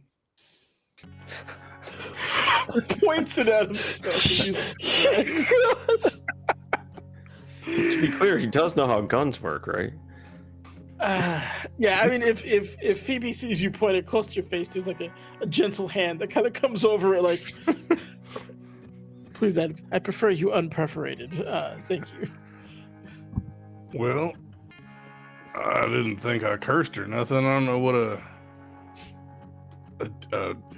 perfo what? Without holes. Don't point guns at your. I've used head. a weapon before. My finger ain't anywhere near the trigger. I think she wants you to be holeless. Yes. No more than the ones that you were born with, at least.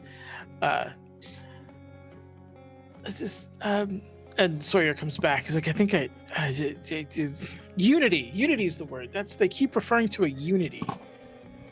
Is anybody? Did we have any information about a Unity somewhere? I don't think so. I don't think so.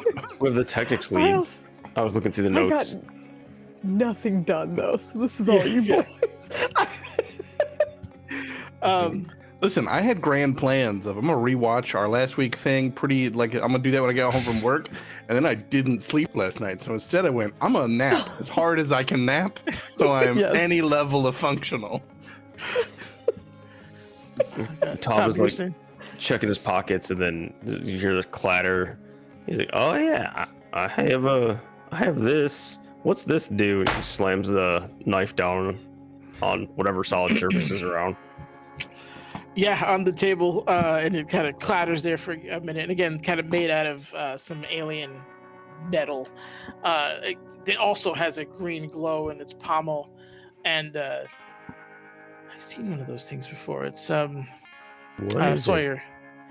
It's You a grabbed that thing. I'm ritual. pretty sure it bit me. The knife bit you? Did it not? You?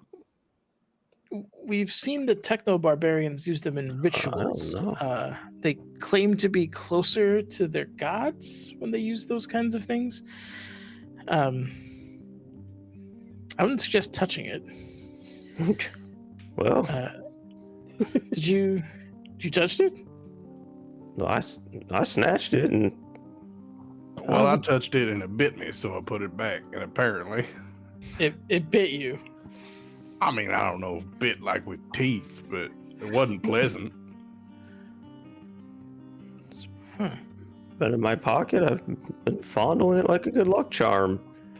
So, kind of, I think it got us out of the city in one piece. I've always been a fan of people's ability to conjure superstitions, but it's usually. And you see, he goes back, quickly grabs another book, and is like quickly leafing through. anyone who's looking at the book, you'll see the technically kind of the triangle and the gears. I recognize symbol on the that. back. It's just like this other stuff we found. As Tom is, inebriated, Yeah. excitable. You recognize? Oh, yeah. That's the technically that's who we're working against. That they're the ones, at least in part, perpetrating this. I was among their member in my youth, but have learned to be better. That wasn't before I stole anything I could from them and left. So I think we perforated a couple of their members. good. That's the least that they deserve. He pulls it up. He's like, this knife is supposed to be a conduit between the wielder and Unity. Is that a good thing or a bad thing? They're talking about Unity as if it's a entity, not the word definition. I mean, I could pick it up again if you want me to give you a better word than bit, but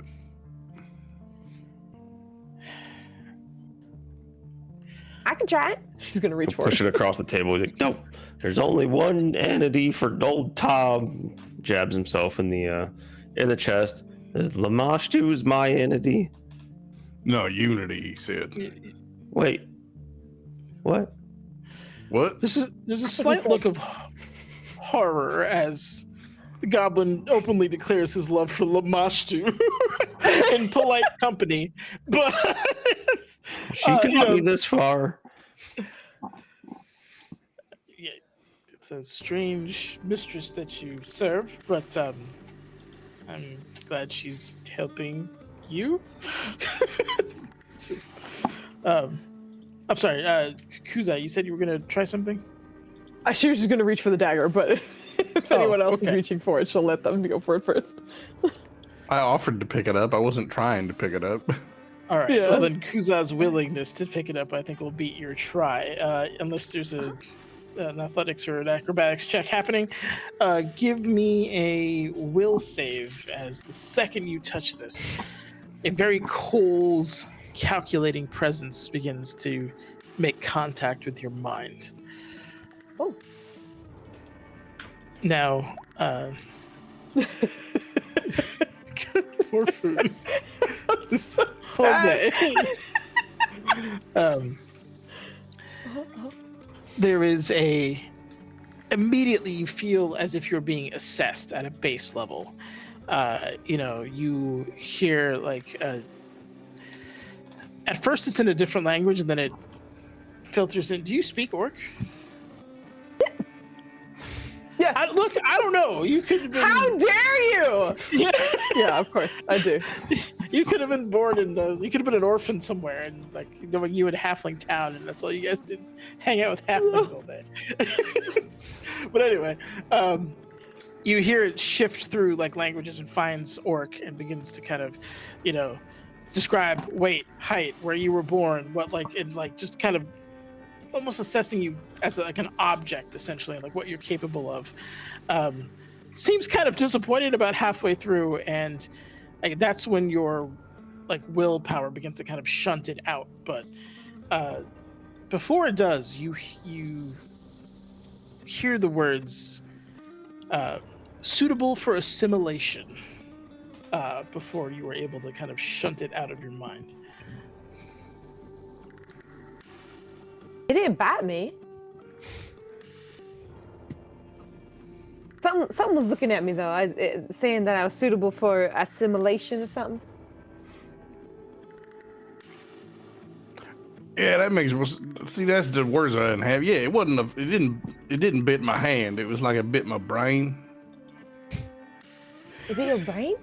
Well, as it kind of it sounds like it done got its teeth into you. Well, I let go right away because I didn't want it in my head. I think it's just trying to ogle everybody. Is that French? A long pause. Osnes, what is this What's it trying to do?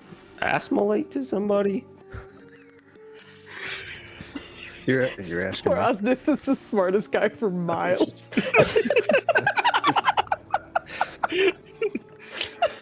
I mean, I've told you before, man, if there exists an all-powerful entity out there in the cosmos, we are nothing more than a fever dream. Right. All right, but what if one of them said that they wanted to assimilate us? See? Assimilate? She's... I mean, it's possible that they could be seeking to transport you to another reality, reality being neither singular nor absolute. You know, it's an intricate, ever-dissolving mosaic. All right, does that mean we shouldn't touch the knife? Yeah, that means we should not touch the knife. Just curious. You could Am I have just still- said it that way, and everything would have been hokey pokey and dandy. So the knife must only be for servants of this creature. And Kuza, now that you're thinking back on it, the way it spoke orc was in a way that like there was no accent. There was like it was cold. There wasn't the usual like affectations.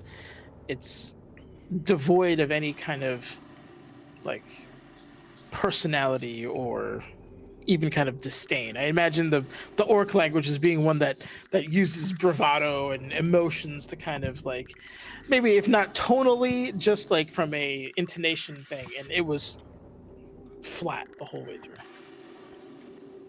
Huh.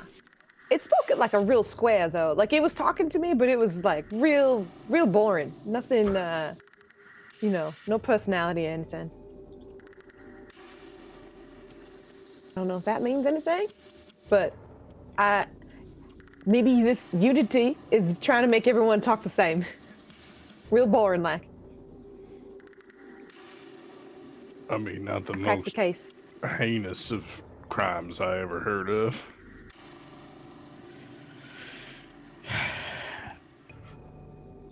What it sounds like it attempted to identify you when you touched it, which is alarming and suggests obviously a level of intelligence that not only is profound but can be far-reaching. Like, Oh, Maybe I really. should have changed into a bear before touching it. Maybe I should change into a bear and touch it now.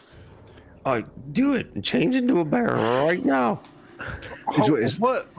I don't. Does that include the possibility of more grease being spouted? Because No, it shouldn't. it should. Maybe everybody stays the shape they were born right now. Hold on, let's not be crazy animals. And that sounded a lot more right wing than I intended. I just meant let's just be people for a minute. Why be people when you can be a bear? The accent. Oh my gosh. I also prefer you to be a bear because in case it has some kind of control over you, I'd rather you not be a flesh-tearing predator in a confined space, if that's okay with you. Are you saying I'm not a flesh-tearing predator right now? I'm sure you're formidable and dangerous. I'd just be a little more worried if you were a bear. Just gonna put the dagger down and pout. Listen, Done hurt her feelings. She fault. just wanted to be a bear. They ain't seen what you can do to people when you're not a bear. And like to be clear, if anyone who's from this area natively, right, you damn near look unarmed. You have no guns. Yes. Your staff is hidden the whole time. Like you don't, yeah, I'm sure like a half-orc lady in shape could fuck you up. But like it's nowhere near bear status where Of you're course. almost guaranteed dead in close quarters. Tom's gonna lean forward, the eyes squinted. Do you know what you've done? Are you talking to me? Yeah, you. Done to who? You. Everybody in here. Anybody that maybe could have seen something. I mean, this is the crew that started shootouts in the streets outside of the bank. Are you yelling at me for being seen? No, you just denied everybody the privilege of seeing a goblin bear cavalry. Oh, you could do that without touching the dagger. You can go outside and you can cavalry it up. But hear me out. You could have had a goblin bear cavalry with a bear wielding a knife. Your enemies will cower before us. He's been drinking. He takes note of that. This is, Oh my god. Well, you're right. Speaking of weapons that don't try to do whatever this knife's doing, how do I load this? You don't. The crystal in there is its energy source. It fires energy essentially. There's no loading. There's cooling, but gobblers. God damn it. How does fucking also Mark already has a fucking emote with a bear and a knife. Yeah. It's so good. Oh my god. Prepared. Oh my It's a kitchen knife too. God. What the hell was I saying? I'm thinking of gobblers right now. Something about You were cooling. asking about a gun. Yeah, the gun shoots. Yeah, it's less of a ammo situation, and you have to let it cool. The energy is such that it superheats the gun, and if fired too many times, the gun can explode, and that's obviously unpleasant for the wielder.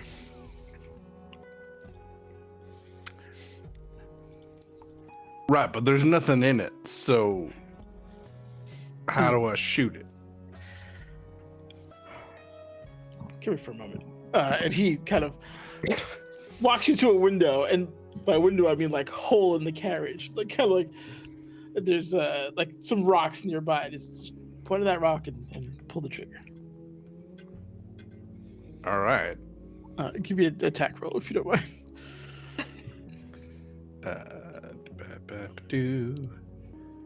I mean, they're all the same number, so I guess rather than figuring out how to do... Oh, I vaguely remember how to put things back in my hand, but I'm just going to roll this. It's the same number. Okay. Yeah, 28. Obviously, you hit it. You fire it, and there's this yellow beam of energy that comes crackling out of it, almost like a lightning strike, which kind of goes off, instantly hitting your target. There is no... With traditional arms, bullets take a while to get to their target, a while. And obviously, over distances becomes an issue. This was a instant kind of transfer, scorching the rock. And you do feel a little bit of that residual heat now coming from the gun. See, that's what I mean. It's just, it uses the energy of the crystal it focuses it and fires it as a beam, essentially. So what do I do when the crystal runs out? It doesn't. Well, it shouldn't. The heat is the issue. You can only shoot a certain amount of times before, as you could feel the heat already in this gun. Imagine if you fired 2-3 more times in rapid succession. It would be incredibly hot and would begin to damage the weapon. So I need like a bucket of water nearby that I can dunk it in between shots, or...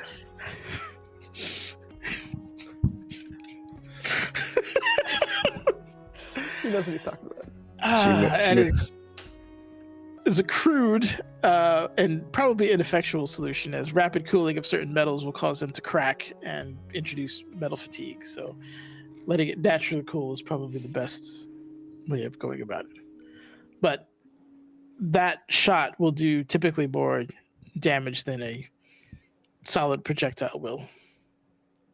So you're trading,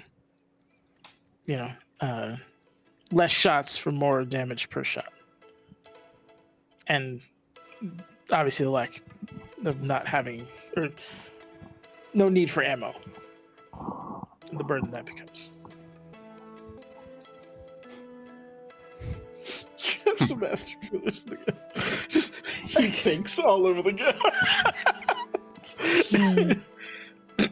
Listen, I bet I could get some tubing running to like a water block on the base of the pistol and then just have a belt of heat sinks.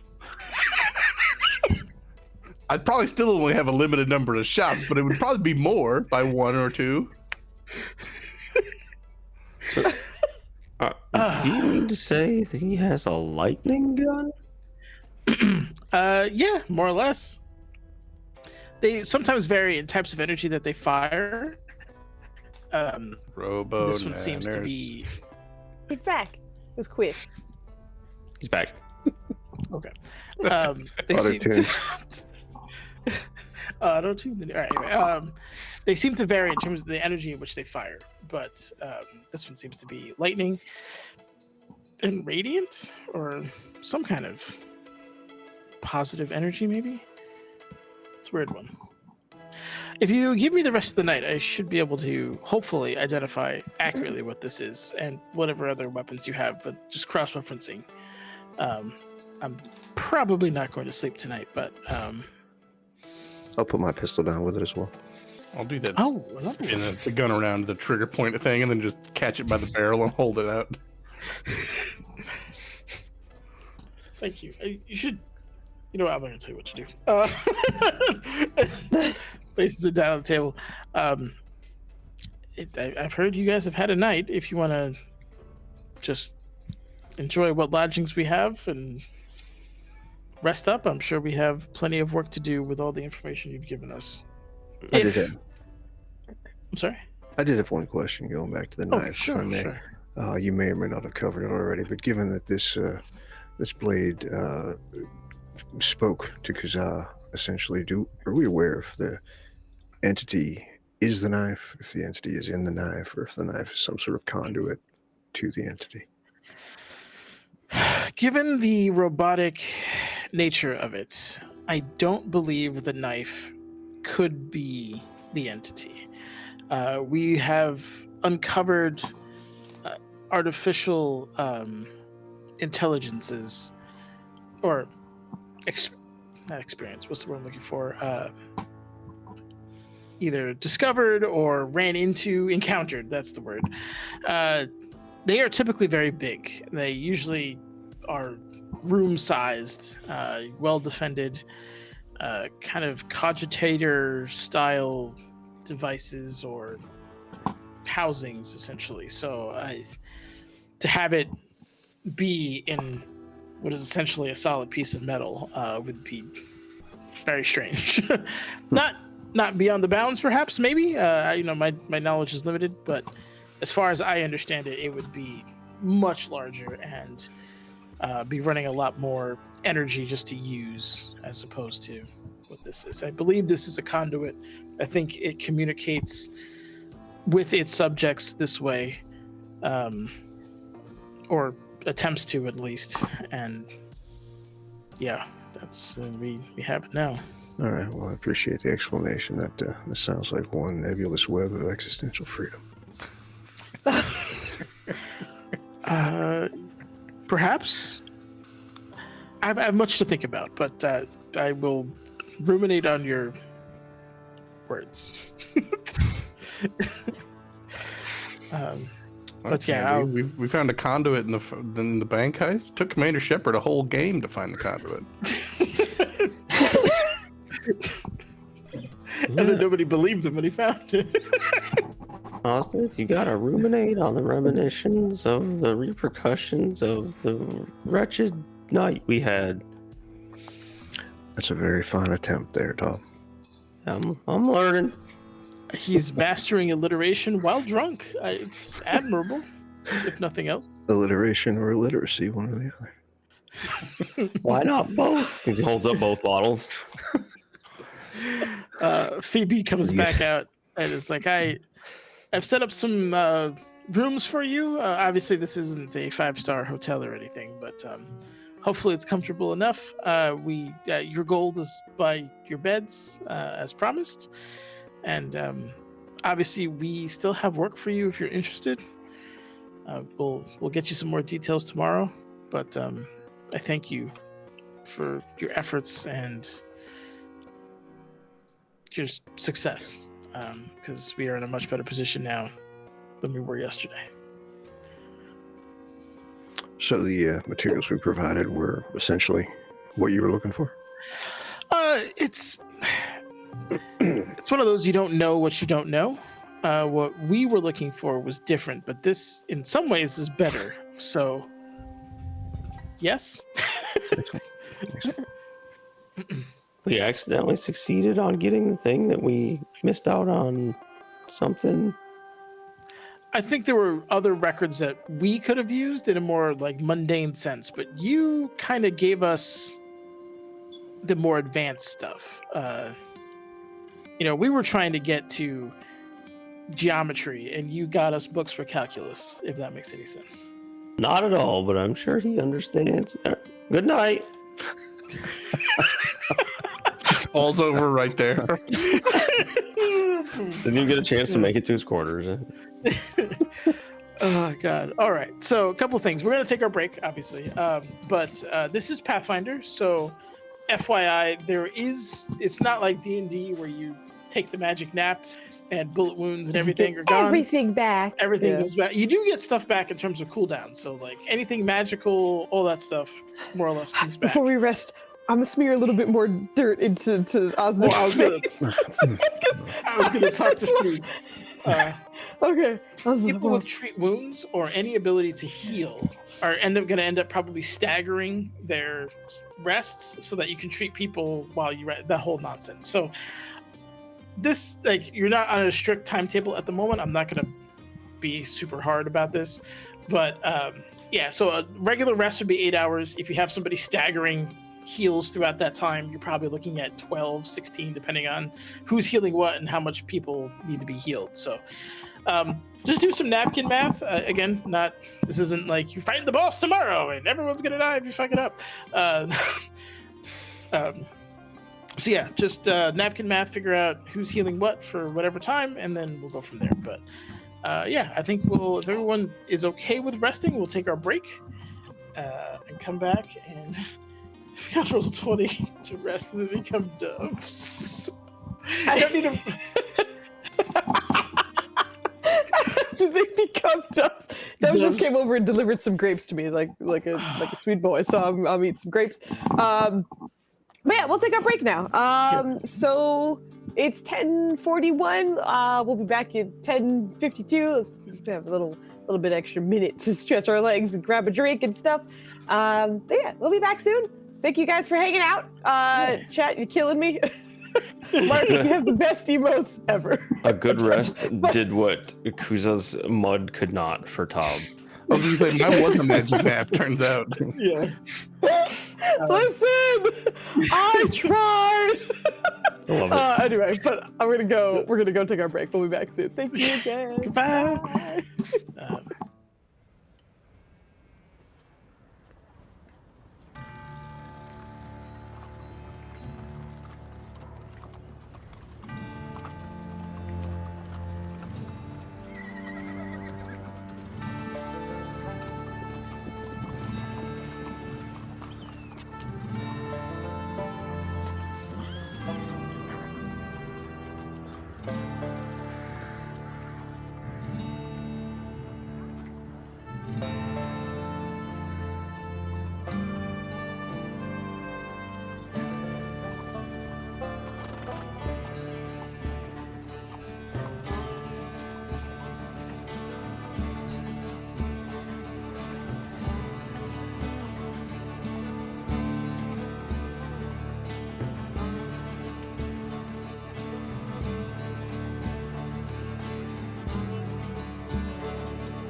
5.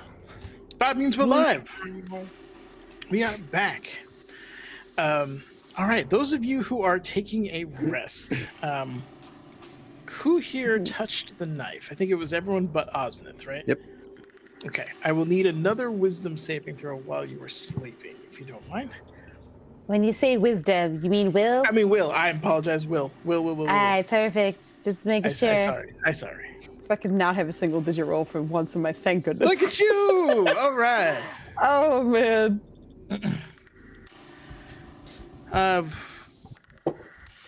Kuza, you dream of a land that you've never seen before. It is frozen, mostly. Mountains all around you. One of these mountains does not look like the other, however. It is a combination of silver with streaks of orange from a distance, but as you get closer to it, it's clear that the streaks of orange are really kind of rust coming down from it. There's all kinds of strange metal automata, some of them looking like mockeries of living creatures in terms of scorpions with lasers for tails and like almost giant pliers for hands. There's others that look more humanoid, but kind of stilted in how they walk, or just more deliberate in their motions. In the core of this area, as like you and your dreamscape kind of float on towards it, there's like a feeling of belonging and perhaps to a greater degree purpose here. Something wants you to interact with the environment, to kind of cultivate life, but not in a way that you would do it yourself as a druid, but it seems almost to like understand your skill set and want to guide guide nature in a path that would be beneficial to this particular environment. And as that will gets stronger, yours rises to meet it and basically ends up kind of shattering this view of this world in the process of. But in that dream, it seemed like you were tasked with a purpose for the benefit of this amalgamation, like just not even like society of machines that were kind of running around. And the whole area, on top of being like frigid from a like temperature perspective, also just felt cold and almost like in a lifeless sense, in that it wasn't like everything just felt artificial. There was no warmth. There was no like chaos that nature kind of invites, despite how some of those machines may have looked. So you're saying it felt real gross. For you, I'm sure it's really unpleasant. Ooh. Yeah. But that is unfortunately the dream that you get. Tob. It's a little tough because you're drunk. So drunk sleeping is always fun.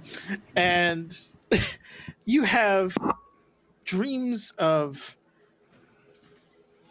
servitude, of lifting heavy objects and putting them in places, and which is just like a life of manual labor in what looks like a warehouse of sorts, lifting crates, sometimes strange metal elements of machinery that you're not familiar with or would be able to understand when you were sober, far less so when you're drunk.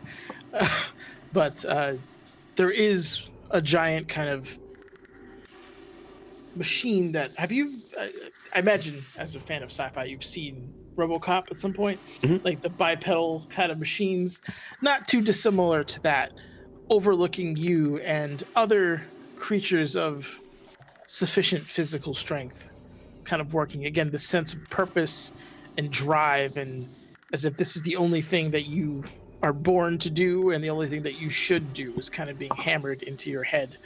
But a combination of your own kind of stubbornness, perhaps Lamashtu's will, and a good part of you just straight up being drunk, it doesn't stick. My And- spirits be gone. And you're able to shunt off this vision of a laborious future for you. Merrick. Now, here's a question I have. Yes. As someone who doesn't technically sleep, Do we does have this short happen to stream me or- anyway? Because that's going to be strange for me. Yes. For you, it's more of an hallucination. Ooh. It doesn't come as a dream, but it comes to you as like the world kind of slowly gets filtered out while a frost rime covered world comes into view for you. And the need to protect, to be the shepherd for the flock, so to speak, to keep out the interlopers. A day spent riding and patrolling perimeters and things of high value and inspecting things and tying into your background in a bit, using your skills in a way that aren't unnatural to you on the surface, but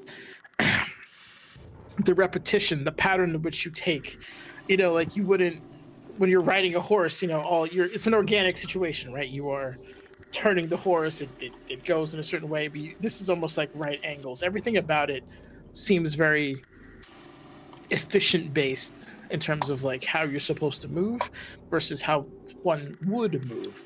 It's a strange vision, and again, it leaves you cold. And with your save, thankfully, you're able to kind of shunt it off as well. But there was a drive for you to perhaps pick up an old hat and do a job for a master you could feel but were not aware of.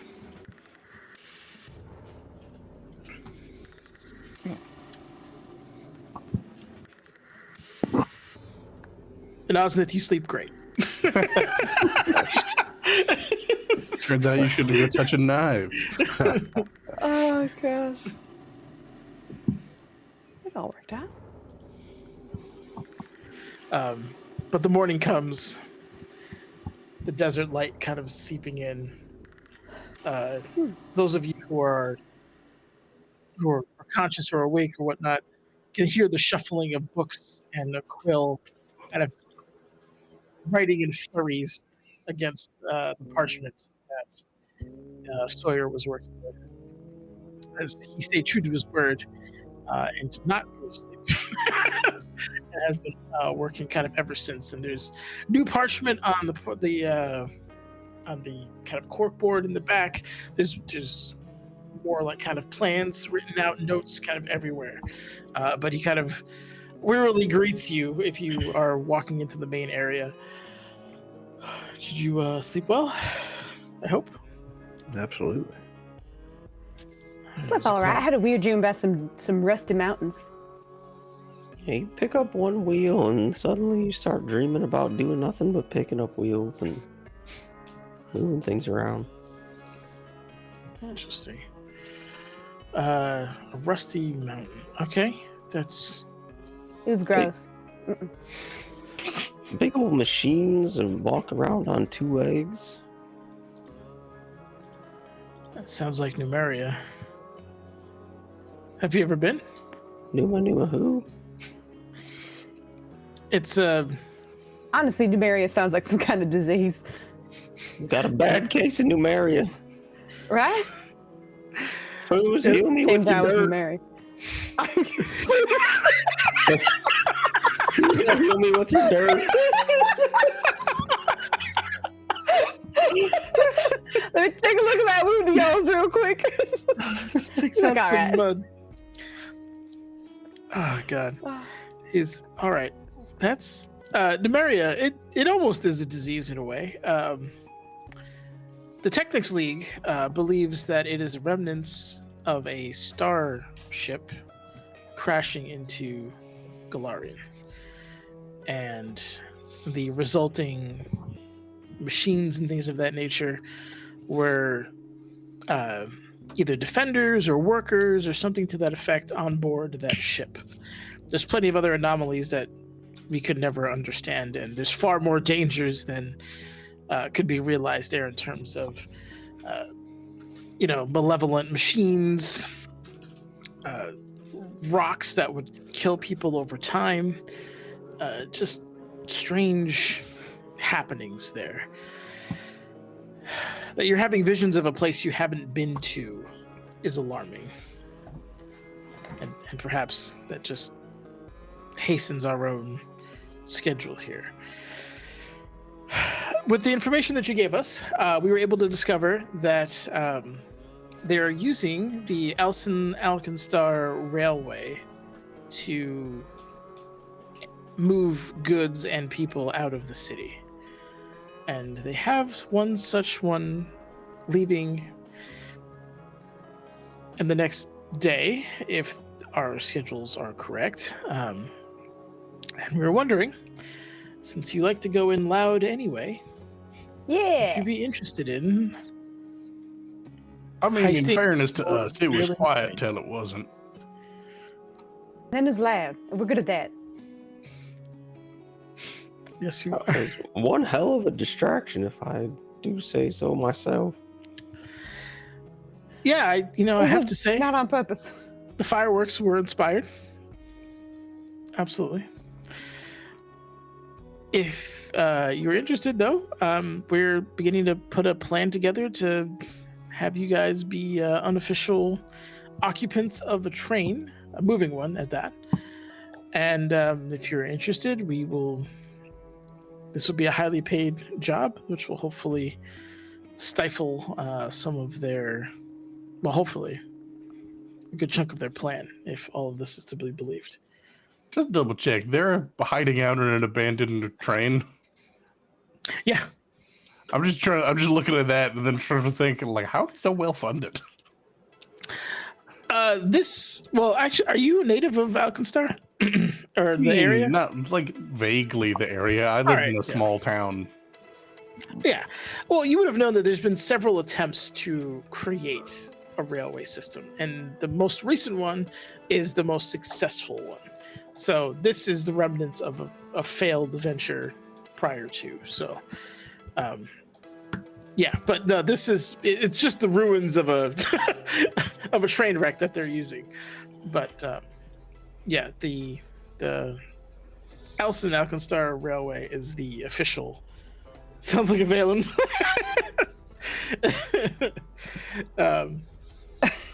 Would be, they're transporting, it seems like, a large amount of freight to be used for some kind of,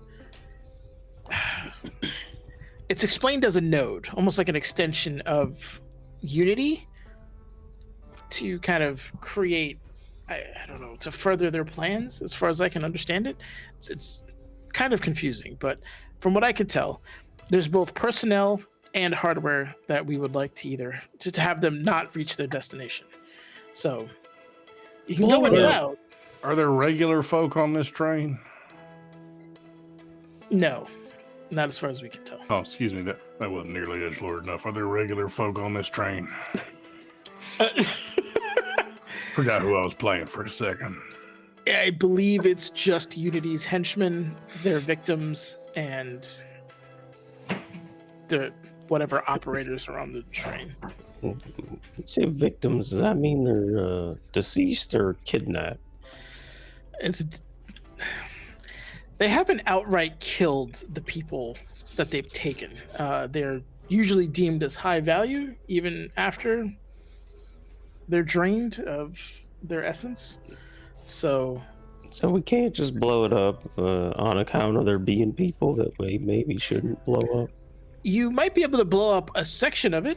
The nature of the train, if you blew up the connecting link to them, they would just, eventually roll to a stop and be safe. Well, it sounds like blowing up is still on the table then. It certainly may be. Well, we better get it on the train, because on the table's not going to help none. I was like, blowing up is still on the train. Then businessman makes more sense. I understand what he's saying. All right. I just imagine your edgelord doing that with actual guns. They've made it clear they don't like me waving guns around. Please don't. Too bad this is America, so I can not. Wave wherever I want. All right. Well, our request for you would be if you could spend the next day or so either preparing or scouting, getting more information about the train. We can give you some hints as to how you can do that. Or not hints, but I can give you directions to the station. I don't have any contacts in there. But he looks at Tab. Your people are largely employed in that area. So if you have any contacts in Alkenstar proper, you may have a window to get to that train. I'll see what I can do. You got anybody specifically to point me to? Not at the moment. Let me see. You can tell he's not, despite the guns and the bandoliers and everything, he seems very much a bookworm. Phoebe kind of speaks up. I don't have anybody as of yet, but I will spend this morning and see if I can get a name or two for you in terms of who you can talk to and maybe go from there. But the train yard is towards the north of the city, so regardless, you'd be going there most likely. If you really want to go clandestine, you could try to track down their victims and see, because they're at some point going to need to be transported to the train. So I don't know how you would do that. It's not like they're advertising it. We didn't get information as to where they were, but I don't know if you could find one of their henchmen and twist their arm, see maybe if you can get an address for maybe where they are prior to getting on the train. That could even put the blow up thing on schedule if you end up derailing most of them and that train still leaves, then you could blow it up to your heart's content. So you don't care about getting whatever this hardware is, you just don't want it going there. They want it. We want it destroyed, personally. But if you derail that train, the time in which it would take for them to fix it, then we could probably mount a proper assault on it before they could do that. So either or, stopping it or destroying it outright, both of them will ultimately accomplish our goals. Mr. Wordy over there might be able to put together some kind of big boom. Well, I mean, that's kind of what I do. See? He's the man for the job. We have a alchemist, right? We can get you some. If you get us a list of what you think you'll need, I'll do my best to get it for you. I can help him with that. We need to have explosives, a few more explosives, and then a lot more explosives after that. Nothing like that. Well, thank you, Todd. Why don't you go ahead and write those down for us, and we'll. No, right. It's out of my league. So you want to be tracking down the victims ahead of time is what I'm hearing, or are we boarding this train? I'm going to leave that up to your professional discretion. But it sounds like, for the victim's sake, maybe it'll be safer to not have them get on the train. It'll just be more difficult due to their decentralized and unknown nature. But, although, you might be able to cross-reference the list. Or... I mean, I can just reference it. I don't need to be cross. Correct. I guess it's been too long for me to stay just a silent morose type, and the fun energy is too strong. It's too strong. It's great. It's great. He can only resist it for so long. Osnith, you are marked for capture, so I did notice that. I wouldn't suggest it, but another option could be using you as bait. Just walk in as they're loading the train. I'm like, can I get a ticket to wherever? I sure am glad to be finding a train I can board. The other thing I would like to advise is your previous actions in the city obviously did not go unnoticed. So disguises may be in order, or the law isn't your friend, is what I'm poorly trying to say. Generally, it isn't in Alkenstar anyway, but more so, you're on the list, all of you. So The shit list. yeah, I presume the disguises we already used are now obsolete. yes, the horrifying goblin halfling hybrid. Forgot about that. This is a particular note. But yes, you would need Here new, to the disguises. memories. Yeah, Forgot about that persona. That was a good one. we actually have disguise kits here. So if you go to, just like you go out, make a left. We have a quartermaster over there. They can get you some disguise kits. That shouldn't be a problem. Right, got anybody that's real good at applying them?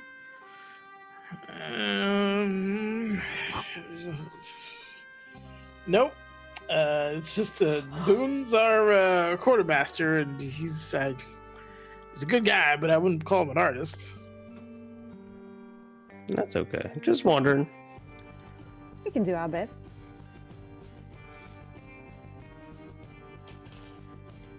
Sorry. Music I was bobbing to, but yes, so those are some options. Obviously, if you can find something that works, we'll run with that. But ultimate goal: get the parts on that train destroyed and/or stopped, and preferably, if you could, save the people who are going to be transported out. Would I simply know like what I needed to ask them for, as far as the raw materials? Oh yeah. Tell you, give me a crafting check. This is just to see how potent it actually is. This is you formulating the idea. The ingredients, of course, you would know innately. Yeah, 24? that's more than fine. Yep. Yeah, you would need a lot of alchemist fire, some oil, probably. Trying to think what else it's. Well, I guess you know what? No, you're an Alkenstar. You'd probably get gunpowder, alchemist fire, and just blow the whole goddamn thing up. It's just really just a matter of. They have they have gunpowder. Might as well use it. So, yeah, it'd probably like if. I'll write down a list for them, and I'll show Tal. I'll be like, Yeah. sure, right here I'm writing explosives, and right here. I knew it. Explosives. See, sometimes I'm knowing things that I didn't even know I was knowing.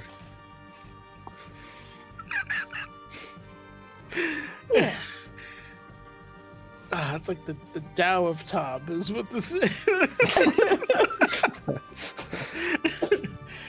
All right, excellent. Well, I'm gonna go to sleep, but I left some notes here. Well, Just a curious question. Exactly what time is it leaving? Is it like today, like way later today, or is it like tomorrow? it's Like, how tomorrow. much It's time do we high have? noon tomorrow. It's what? High noon.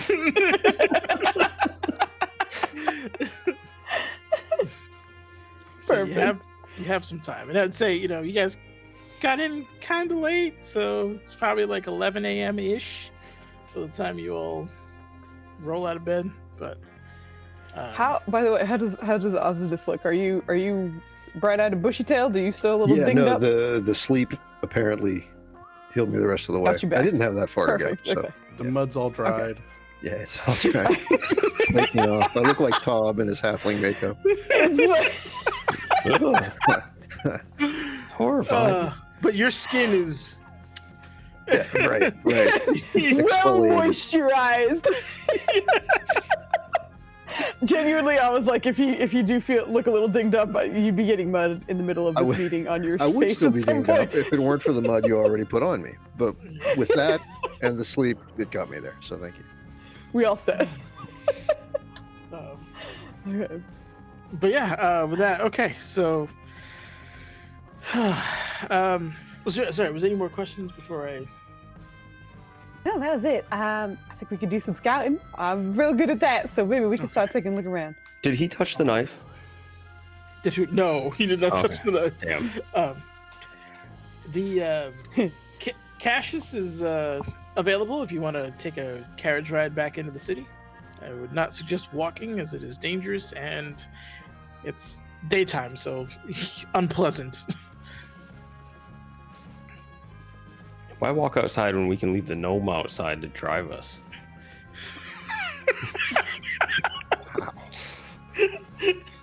Because he is out exposed, right? He is 100%. Yeah, no, it's he likes it. We're not gonna complain. We're happy to have him on board. I think some excitement, kind of helps with the graying, The bleaching. it's one of those things. But yes. All right, so what are we doing first?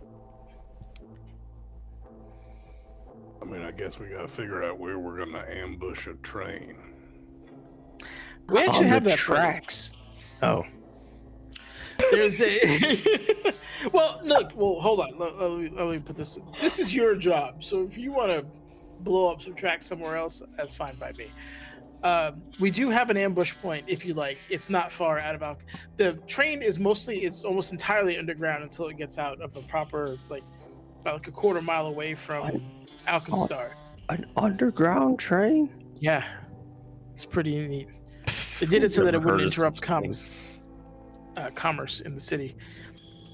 Also makes it safer, obviously, because it's less angles of attack until it's out, and when it gets out, it's at full speed, so you don't have to worry about it. But there is an abandoned station on its path that you can use to get on it. It's hard to explain, but there's an edifice that you can get on and jump off from there. But if you want to blow up the train underground, that's fine by me. I'm not. I mean, it starts going into terrorism territory, but the stakes are too high. Tom will kind of sidle up to him. Because if that train is underground, does that make it subterranean?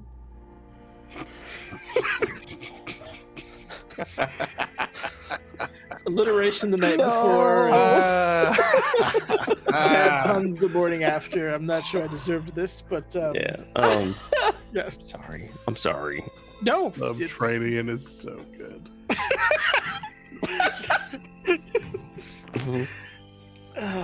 Yes, it is a. It was right there. I couldn't help it. I'm sorry. No, Lou was bleeding over.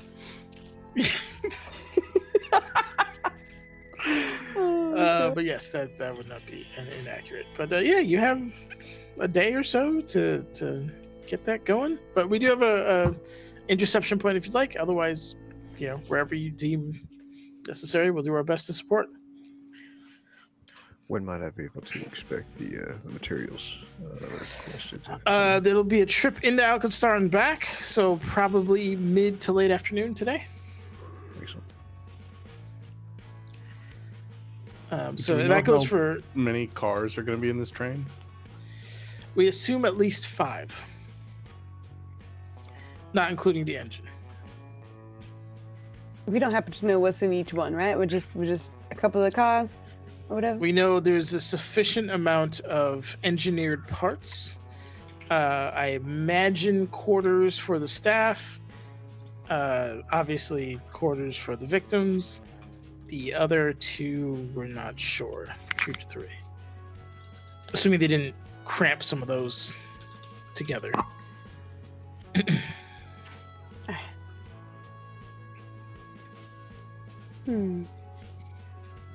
we're jumping onto a train, we're gonna have to find out how we, stick the landing, I guess. Yes, that is a valid point. Magic is obviously. Oh, when you guys come back in mid-afternoon, I'm going to have something for you. I have heard tales of spontaneous lubrication, and It only lasts a minute. there's. He begins to just start laughing. Like, yep, definitely. There are ebbs and flows to the mana wastes and the kind of destruction of the weave or the fabric of magic here. And it can be predicted. So I'm going to get you an almanac that can help you predict when you can cast spells relatively safely. Oh. Yeah.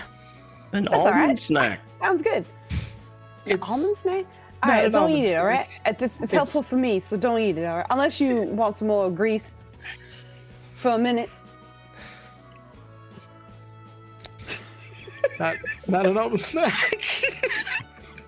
Are you sure you slept well? Oh, I slept great. My hearing's perfect. Yep. Sure. Well, what did you say then if not almond snack? It's almanac. Oh, I don't even know what that is. Well, I know what an alm is, but what's an ack? Do they always come in pairs? You hired the right people for this job. Don't you worry. We're going to take care of everything. He's just falling into controlled breathing as like a stress mechanism. Are you okay? Sawing his way through this. Osneth is joining him. Whatever he's got, it's contagious. Now Asneth's doing it. Yeah. Three He's gonna back dummies. away with his shirt up over his face.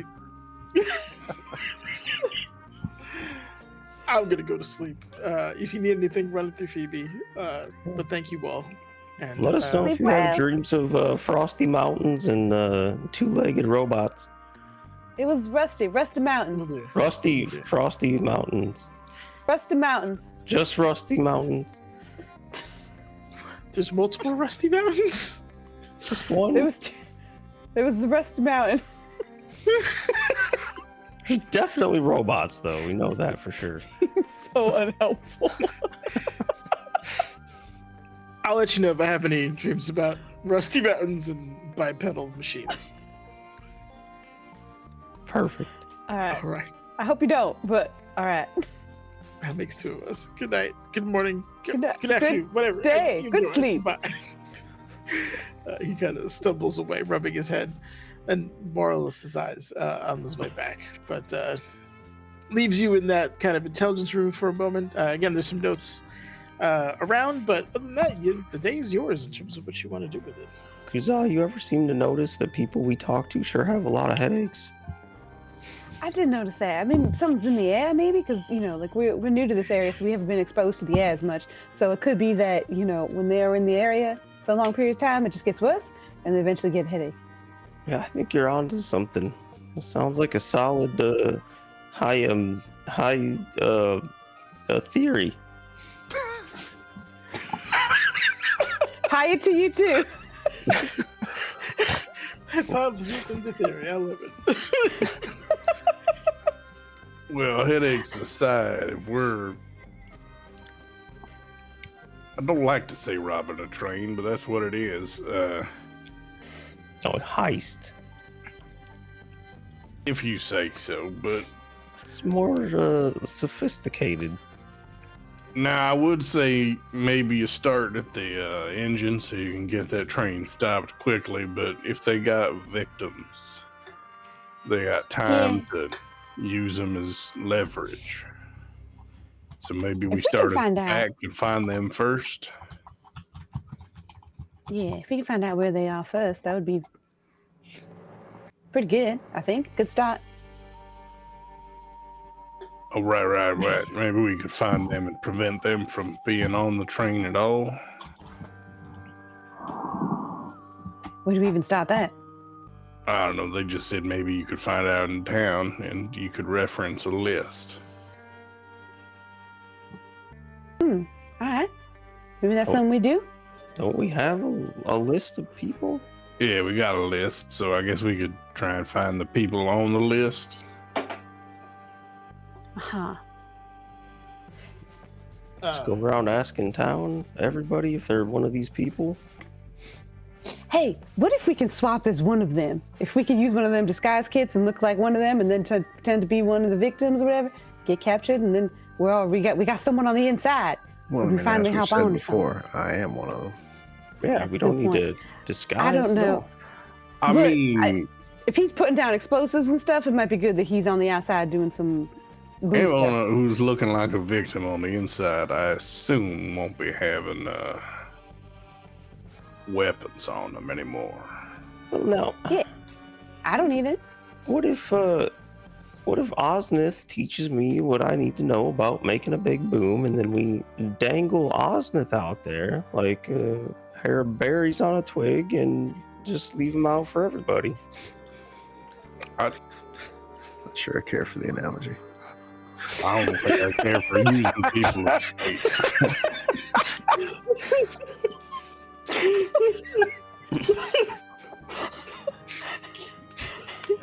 I feel like it's the first time we've seen Austin just not okay with something. Well, you know, twigs and berries aside. I don't know.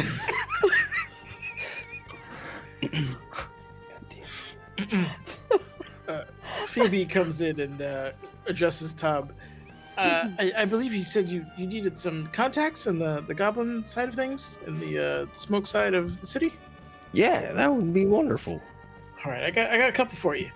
The one, she's a real fire starter. Her name's Thunkle Sootnose. Who? Thunkle Thunkle. Thunkle Thunkle. Sootnose. That's a sick name. And the other one, she's kind of she heads like logistics in regards to like the energy systems of the train. It runs off of electricity in some way. I don't quite understand it, but she's kind of in charge of that. And the other one is a Ricket Muckstout. He is he kind of leads the unofficial union of workers, so who like maintain the train and things. So if you want to, hit it from a maintenance angle or lack thereof, Ricket's your guy. All right. And I'm sorry, I got hung up on Thunkle. What was the last part of that name? Sootnose. Sootnose. SOO. Yeah, soot and the nose. Sootnose. Gotcha. I got hung up. Wonderful, wonderful named persons. Yes. And so Ricket leads the unofficial union of workers, and what was Thunkle's specialty? She runs logistics for the energy systems. Osnith, what's logistics? She figures out how things work together. Perfect. Thank you, Osnith. Well, No, you were you and I are both transient spectators in the recursive labyrinth of events. So I mean, I'm just trying to commiserate with a colleague. We were so Transient spectator. we were so close to just a normal interaction, and it just derailed like this train we're about to run into. All right. So I mean, again, maybe we don't derail or blow up a train unless we know there's nobody on it that we don't care if they get hurt. well, don't go pissing on my campfire, Merrick. Let's not rule anything out just yet. Oh God.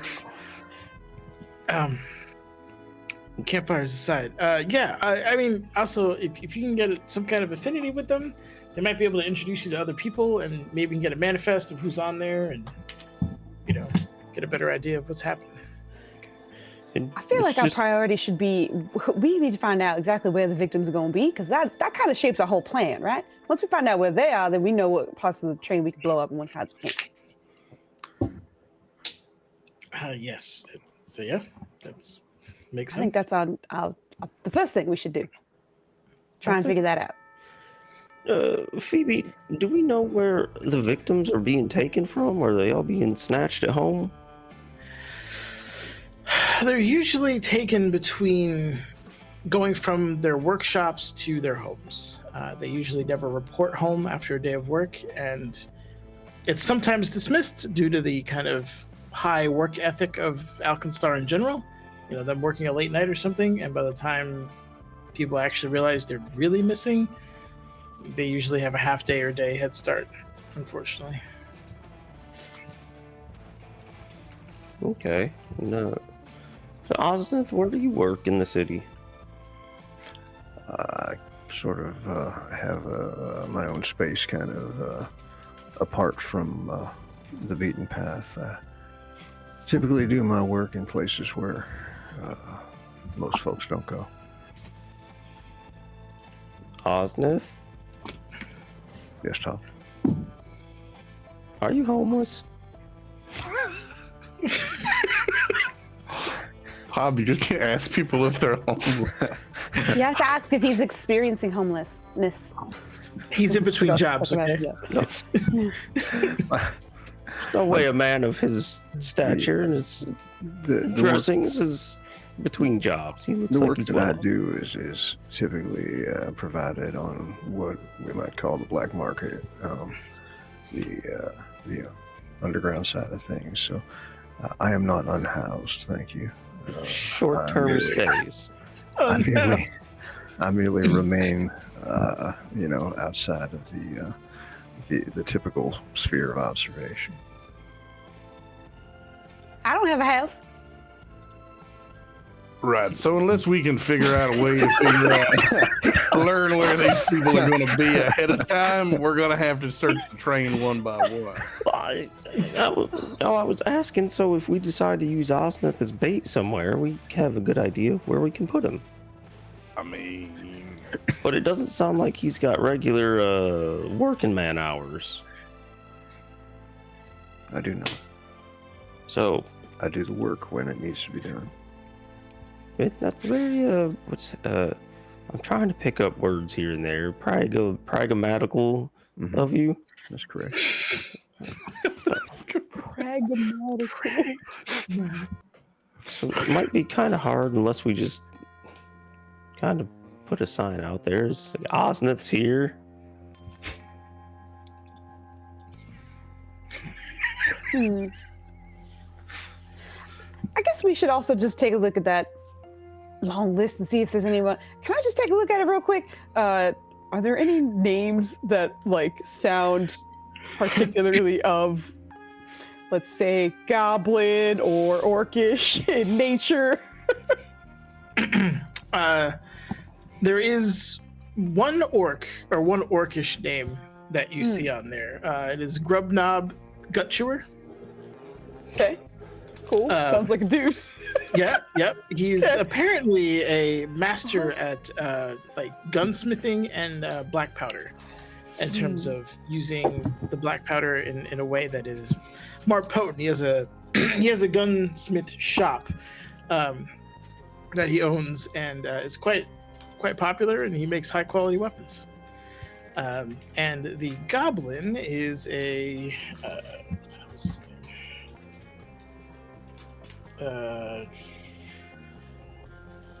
Just goes by the name Cribs, with a Z. Cribs. Yep, Kribz.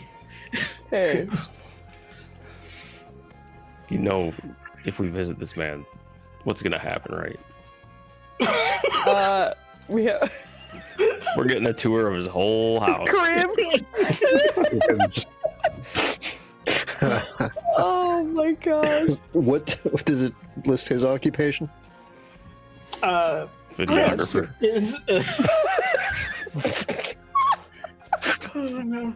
Cribs is an alchemist who specializes in fuel for machinery. Typically, I tend to think that the order of things really just discloses the truth that there never was an order to begin with. But it seems to me that there's a theme here. my knowledge of explosives. This orc gentleman running a gunsmithing shop. Cribs. Moonlighting from his videographer job as an alchemist.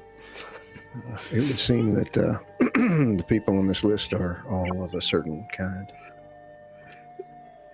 Right. They're good at what they do. They're good to Yes. the boom booms. We can appreciate booms around here. Well, makes more sense why you're on that list then.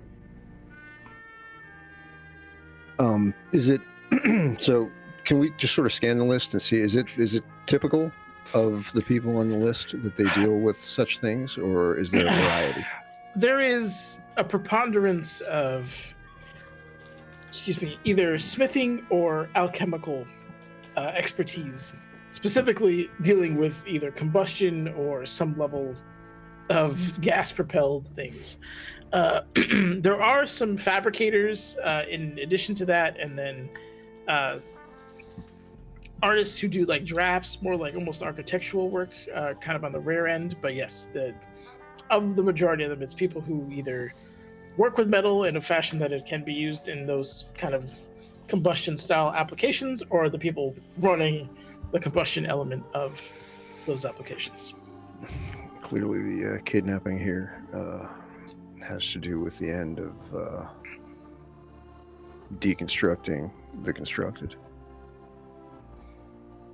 Damn it, Osnith. Deconstructing the.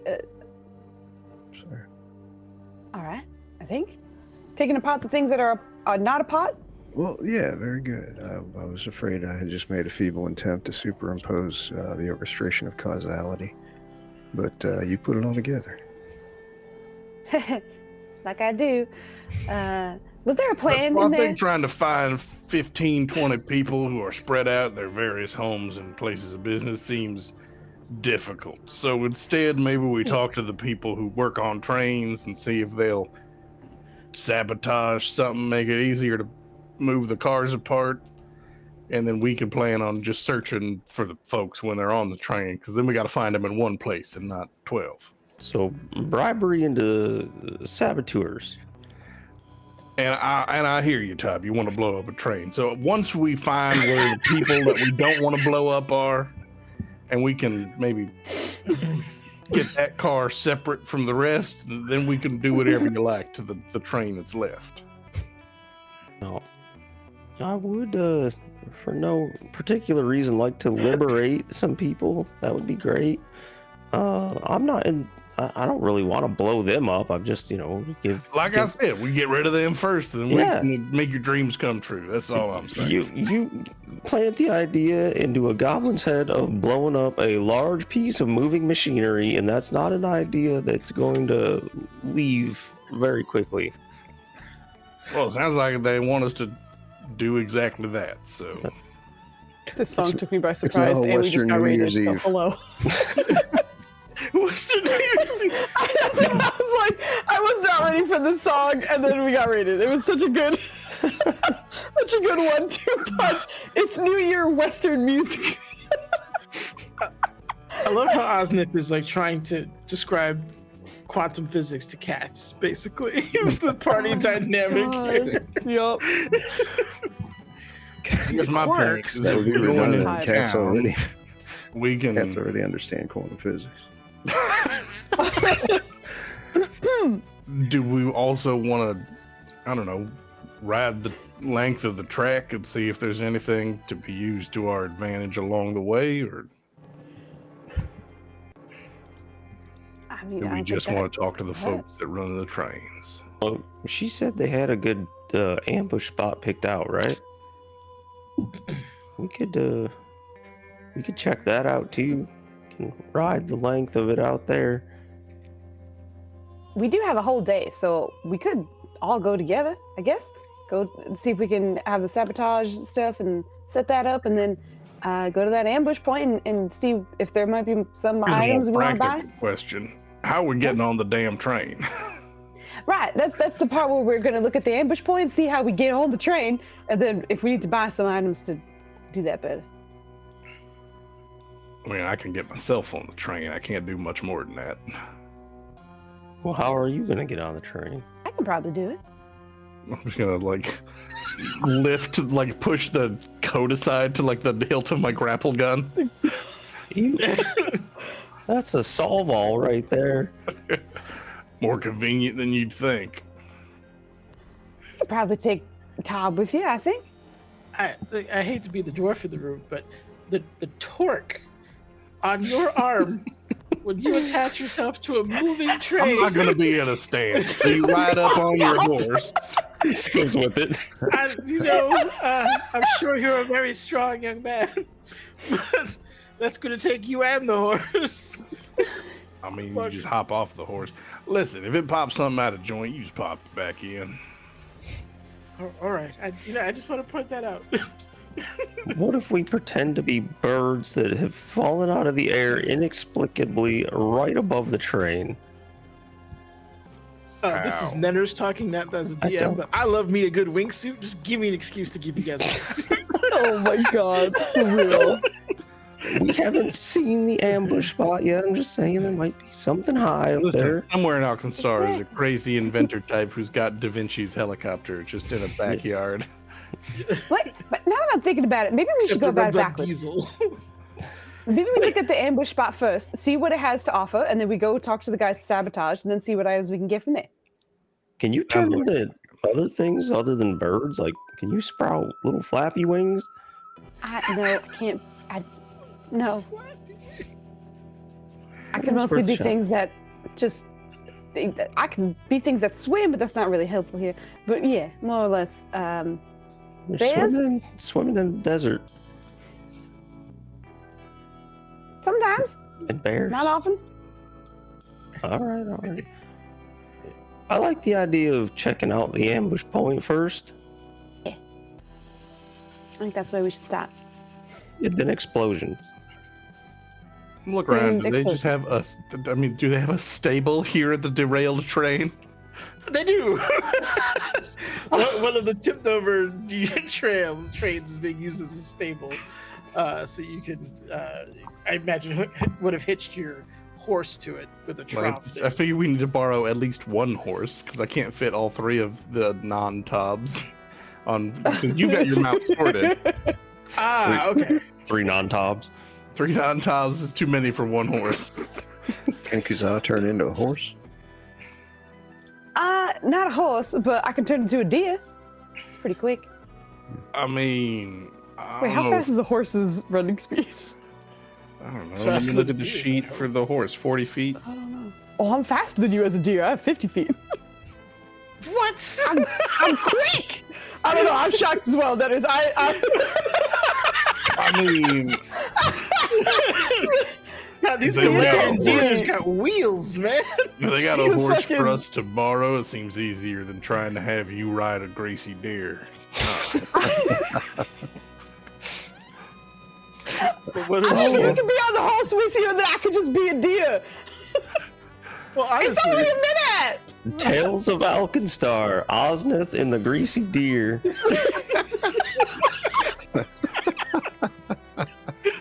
just holding out for dear life. There's nothing to. Deer life? Oh, I did I it. was like, he did not hear it. He did not hear it. It's so good. Oh gosh. You I mean, you do what you subliminally like, but poisoned my mind. It seems Goddamn easier to hunters. just borrow a horse, but do what you like.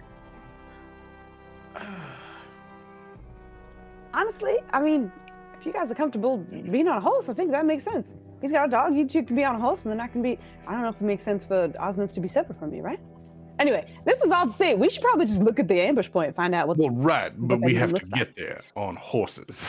Oh, right now, you mean? I see. I was talking about when we were there. Yeah, we do have to get there, don't we? Sure, we can buy some horses, I guess. Can we buy some horses? Yeah. fucking music. Okay, how So good. many horses do you need? Oh, Nenners, by the way, what was our reward money? 300 yeah. gold. You each Oh. have 300 gold Oh, nice. Okay. for that. Yeah. So this is all going to turn into bribery money, but yes. Just gonna bribe our way into it. I love it. Mhm. But yeah, we have a couple of horses. There's hesitation there. I'd appreciate it if you brought them back alive. I solemnly swear not to blow up your horse. I mean, at the moment, we're going to ride out to where you said we could ambush a train and look at it and then ride back. I don't imagine anything happening to the horse. No, but just in case, like, what would you value one of these horses at? They're pretty. As you'd imagine, there's not a lot of horses in Alkenstar. So what would you value the life of your friend? These lovely little creatures, we gonna bring them back. Don't worry. Some lovely little creatures. Yes. So she's like, okay. Yeah. You can take two.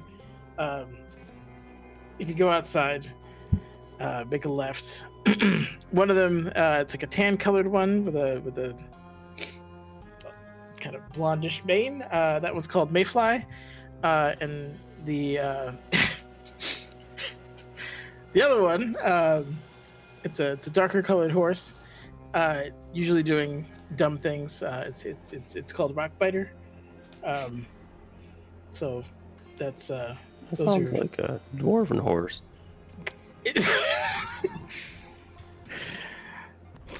My immediate thought in this world that's vaguely magic, vaguely steampunk is like, well, a dwarven horse is clearly a motorcycle.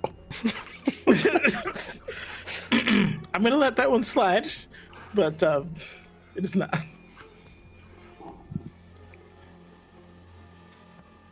So, Mayfly and Rockbiter. Noble steeds, if there ever was any. Rockbiter, the noble steed. Got it. Osmith, are you any good on horses? I have no idea. I would assume he is. It feels right in this day and age, That's right, yeah. probably. Yeah, yeah. I Alright. can. Yeah, I ain't gonna fall off if that's what you mean. How do your blow-upables handle being jostled around? Blow up. I know how to handle those as well, but anytime you deal with things like that, what happens. All right. I'll just weave in fragile geometries of expectation against the intractable machinery of chance, man. I feel like I understood a lot of those words, but not together in one sentence. Yeah, it's a weird word salad or something. It's a word salad. All right, well, that's good. If we can all use a horse and get out there, I'll take Rockbiter maybe, and then you can take Mayfly. Sound good? Nope, yeah, me? Yeah. No, I don't need it. I got Pox. It's all yours, Sauce. Yeah, Mayfly sounds lovely. All right. Just gonna go over and start talking to the horses. Okay, talking to the horse. Okay. How you doing? You get the usual kind of chortle from them. Give me a nature check, please, if you don't mind. I was basically sneezing my face off, and right when I had my second to last one, Dubs from the bathroom goes, "One more!" and then I sneezed again. In case you didn't know, my sister never sneezes just once. I sneeze 5 times. Yeah. Every time, 5 times? That's Becoming amazing. 5s. Yeah, it's horrible. Too many. Oh my god. You said words. Was it nature? Nature, yes, please. Okay. Yeah, no problem. I'm sorry. I was sneezing my existence out. You're fine. Jesus. That's 4. Mm-hmm. It's 4. But That's 4. it's plus 12. So, It's plus 12. you think about that when you're about to tell me what happened. Yeah, you think about that, Dennis. Mayfly is busy drinking water or just doing some horse things. You come up and get her prepared to ride, and she's kind of like there's like a tiny bit of resistance where you think she just wanted to have a chill morning, but eventually it's like, okay, you seem pretty cool, I can roll with you kind of situation. Yeah. I'm not gonna bother your food. I'm just here to say hi and make acquaintances. My good friend's gonna be riding you and stuff, and I think he's all right. but just do me a favor and take extra good care. Make sure he doesn't fall off you or nothing. And she's genuinely talking to animals, but not engaging in any kind of way that they can understand her. So it's just her talking at animals. Perfect. Yeah, the horse seems to be, amenable to your requests with that role. All right. Great. All right, Mayfly's gonna take real good care of you, Osmond. Ah, thank you, Kuza.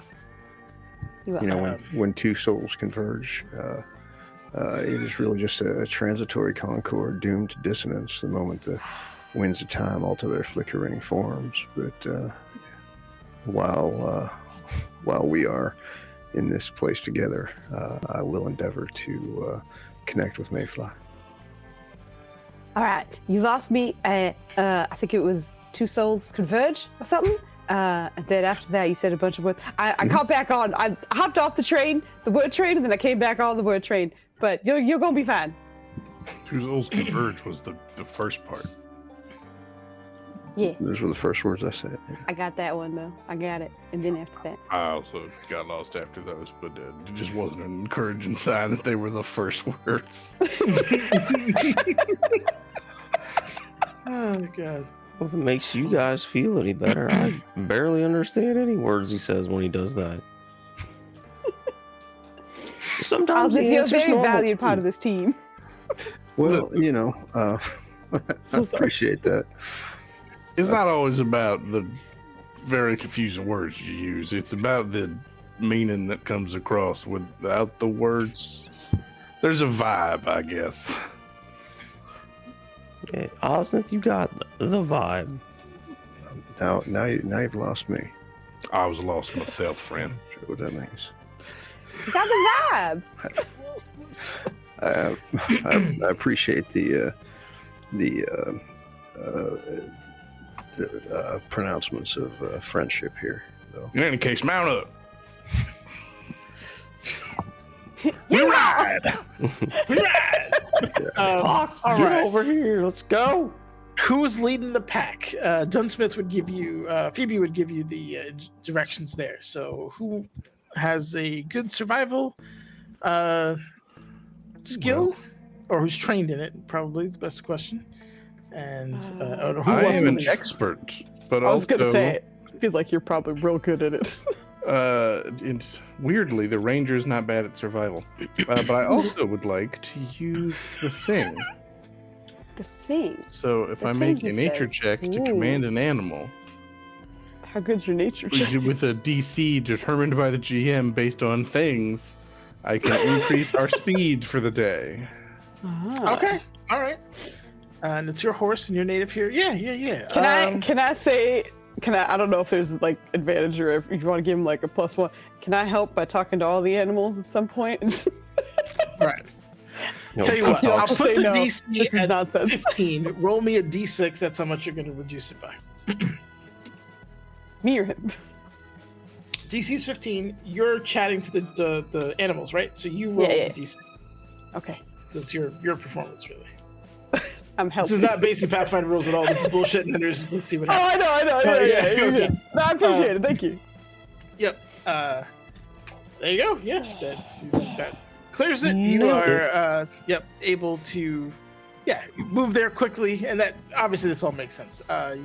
This should not be trouble for you, but especially with the druid kind of so sweet talking your horses. And it does extend to mounts that are quadrupeds. So Pox also gets a 50% speed boost. Oh, Pox, we're flying now. Hey, you wanted a survival though? Yes. I just imagine you're all like just drafting behind Merrick. Yeah. His horse has the least amount of weight. It's technically my feat, but really Spirit just has the charisma that says we're moving today, and it inspires up to 6 other mounts or something. Yeah, 6 other allies. That's Officer, I was kind of dope. interrogating. I was drafting. Yes. Oh, okay. It's not great, but I do have one more point to add on. It's not great, but I do have this penny. How's a 16 feel over the 15 there was? Don't forget, if you haven't used your hero point for the day, No, it it's doesn't fine. go 15 away. was the DC. It's Oh, that fine. works. Oh, okay, You okay. just barely made it. Okay, so Which makes too a fast. 16 even funnier. Yeah, no, 'cause now it's like, I'm thinking about a 16 instead. Let me sweeten the pot. all right, yeah, this is great. You through your travels are able to guide your people to the ambush spot. And let me activate the map. Let me know this. Yeah, that looks like. Then we get transfer over. ambushed. I should have known. And then you get ambushed. So roll initiative. There is No, no this token is- in this scene that gives you visibility. No token. Oh, do you not see this? Okay. Nope. Did you not see the other map either? Nope. This whole time? Jesus H. Christ. I just didn't think there was a map. But Yeah, I was just No, there imagining was. the I- train area.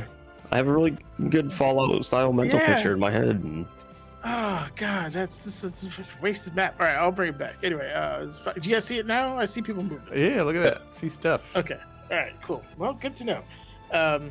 This is the ambush spot, so to speak. It looks like it was an old kind of mining depot where they take like the ore or whatever they were getting and dumped it directly onto the train here.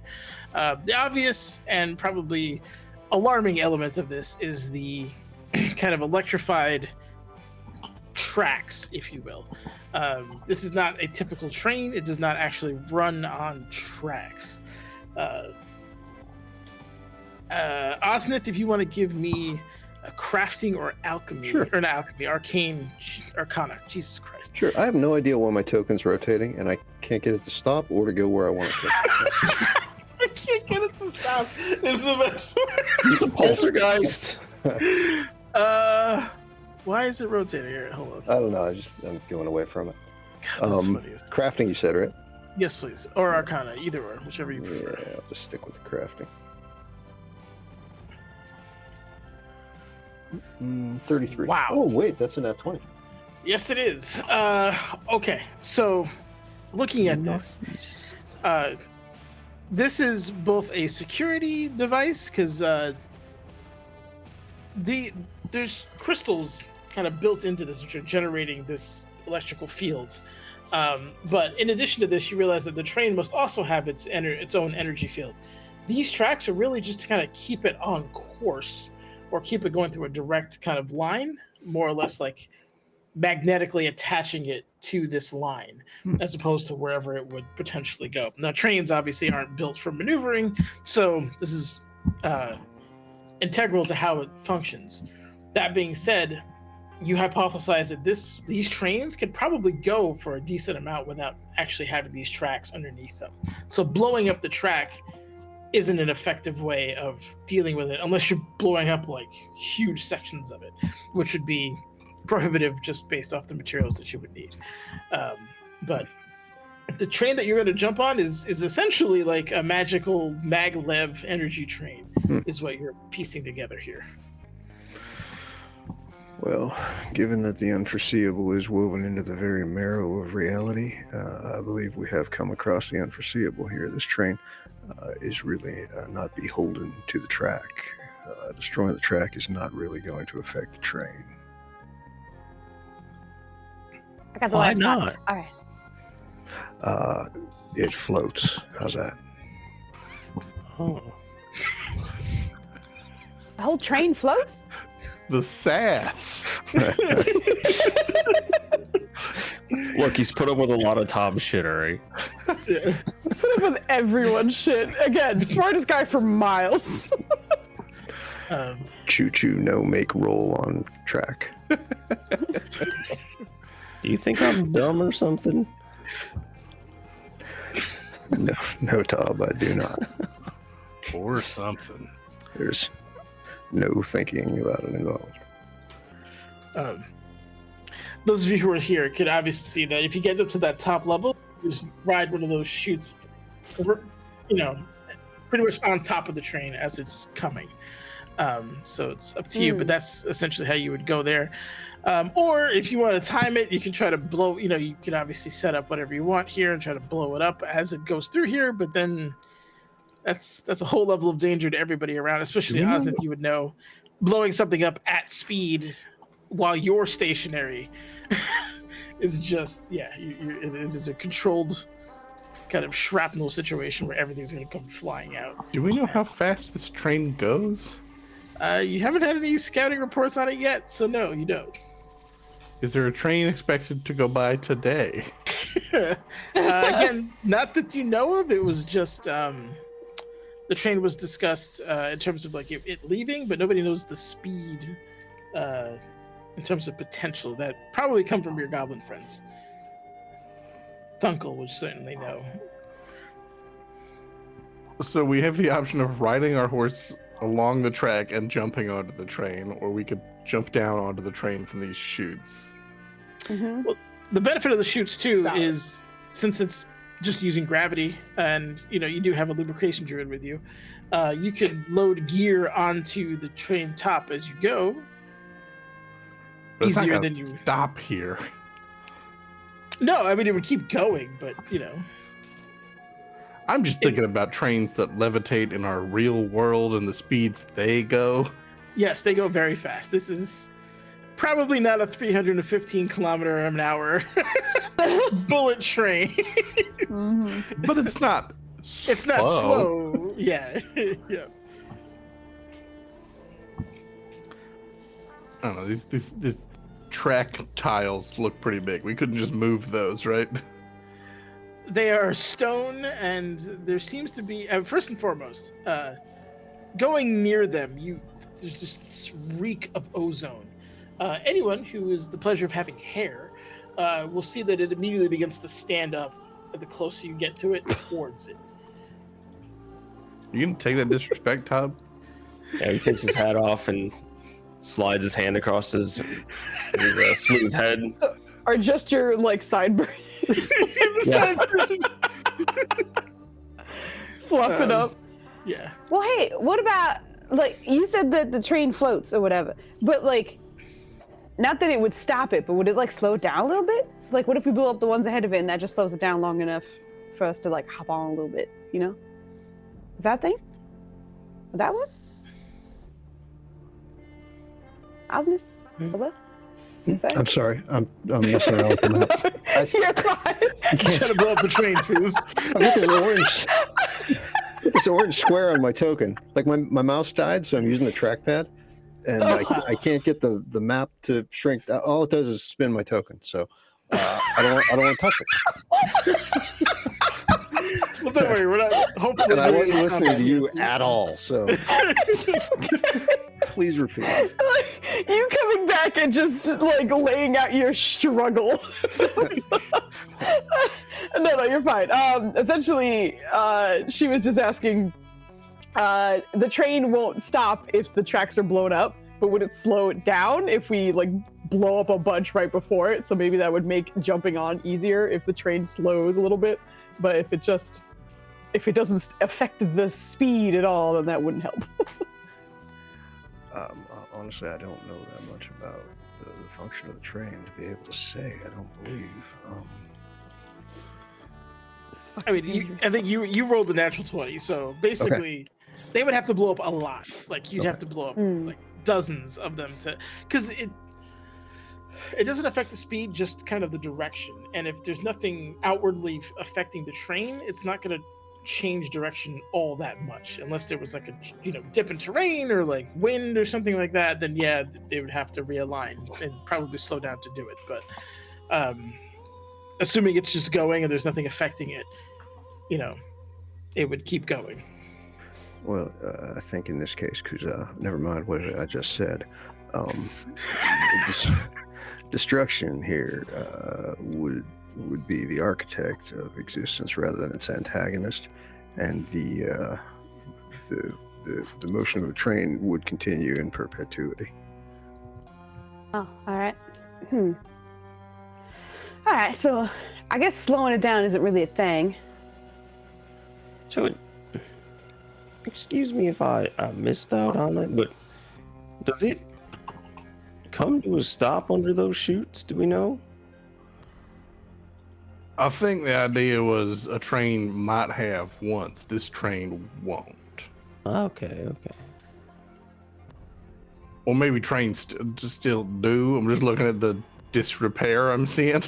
Yeah, no. Either way, this train is not here to load up on whatever came out of this mountain. And another reason why this is a good place to ambush, it's in a box canyon, so unless somebody's actively here, no one's gonna know you're there until they pass you. So you can load up whatever you want here, and it's covered enough that, you know, anybody from the outside wouldn't be able to tell. I've got another idea involving explosives.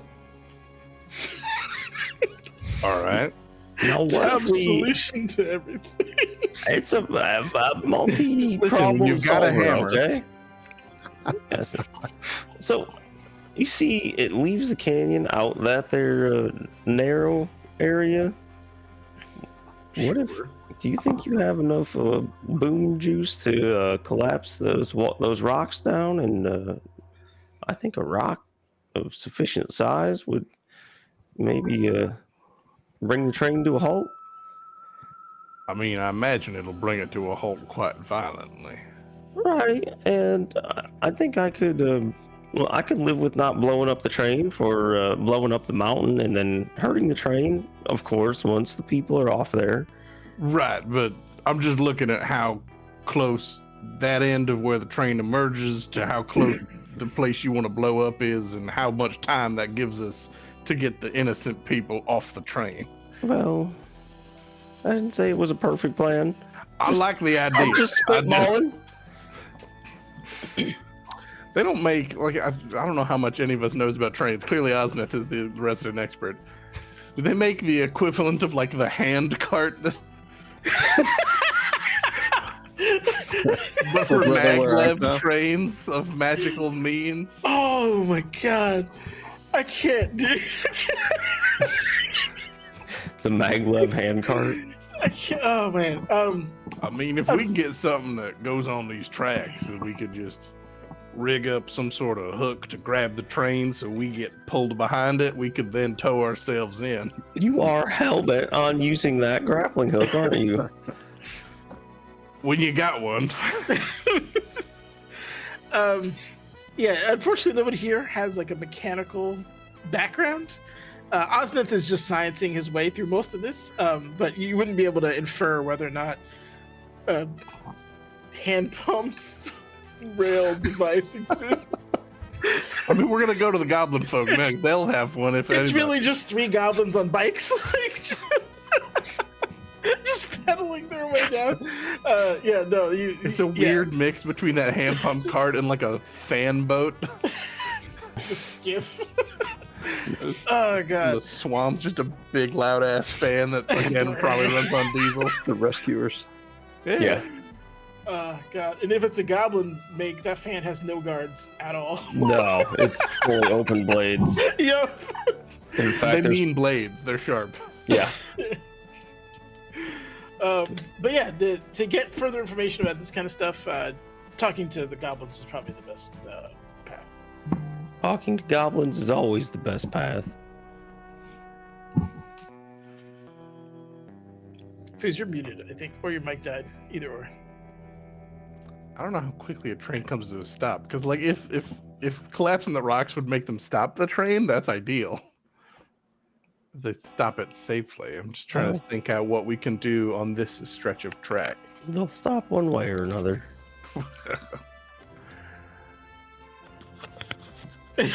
Stop it one way or the other. That's great.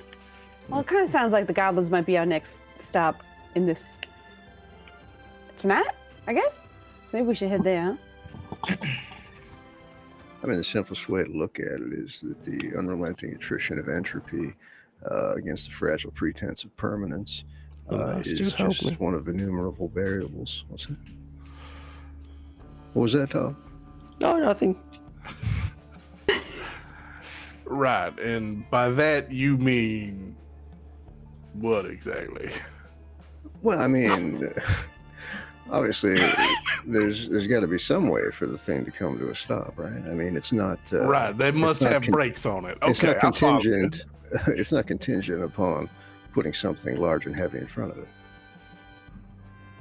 Put something big and explosive on it. Well, now there you go again. Well, If only we can work the grappling hook into that plan, everything will come I don't together. need to use the damn hook. No. It is just convenient for You're giving me conveying the person from ideas. one place to another. I You may just- be able to rig the grappling hook to be explosive itself. Oh, yes. That sounds like I can't use it again because it blew up. Well, what if it was the best use that a grappling hook ever did have? I'm working on the assumption that is not the only grappling hook in existence. We can get you I another one. want to get another one. Picturing a grappling hook that's just made, like, instead of like the metal prongs, it's just like 3 sticks of dynamite. The rope attached. You blow up the victim cart, and then you just grappling hook them back down to earth. Oh my gosh. How many hooks does this grappling hook have? I don't know, 3? I think it had 3, right? Well, the hook itself is a 3-pronged. I don't think I have spare hooks. You see 3 hooks on it? I don't know. Do they have a picture? That's what I'm looking for. Well, 3 hooks makes the sense to me. solution is just to make you see 4. There are 4 hooks. See 4. Oh, I thought you were going for the Star Trek reference. I did not see that. Oh, that's so good. Well done. Gosh. He led Okay. the horse to water and made it drink.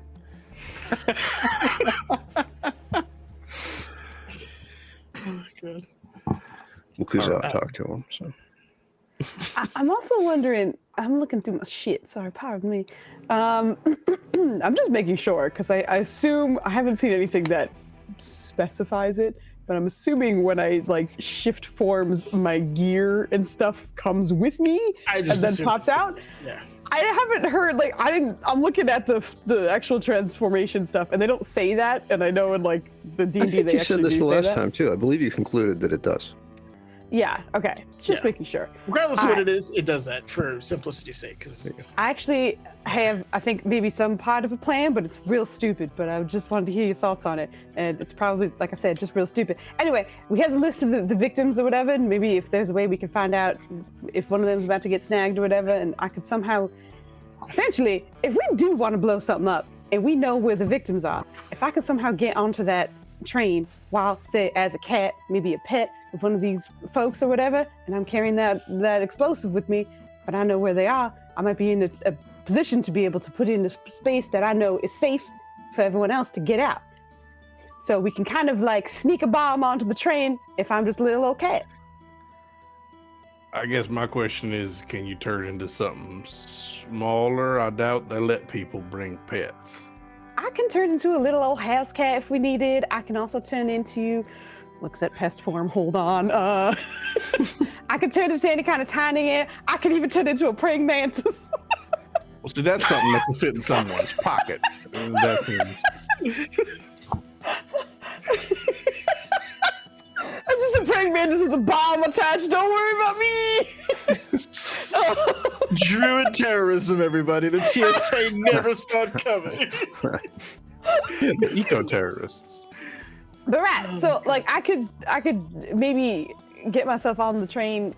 I mean, granted that doesn't help you guys get on the train, but it at least makes it so that we might be able to just maybe Well, I can listen. blow up. I'm assuming this train goes roughly equivalent to how fast horses can go, simply to fulfill Western movie tropes. So we can probably ride alongside it and hop on. But we also figure that out with the goblins, so I think we should go there anyway. I think we've seen the layout. Once we get more information, we can make a better decision. That was the intention upon coming here anyway, right? Just to review the layout. We're gonna get to the goblins. Think, oh no, it shoots at 200 miles an hour. I don't know any horse that can keep up with that. West tropes be damned. I'm like, that's just shit. Fuck me. It's just a Can you sonic imagine if boom they when lose? it comes through the stamp. That's us the next day. We whatever plan we concocted, the train goes shoo. Shit.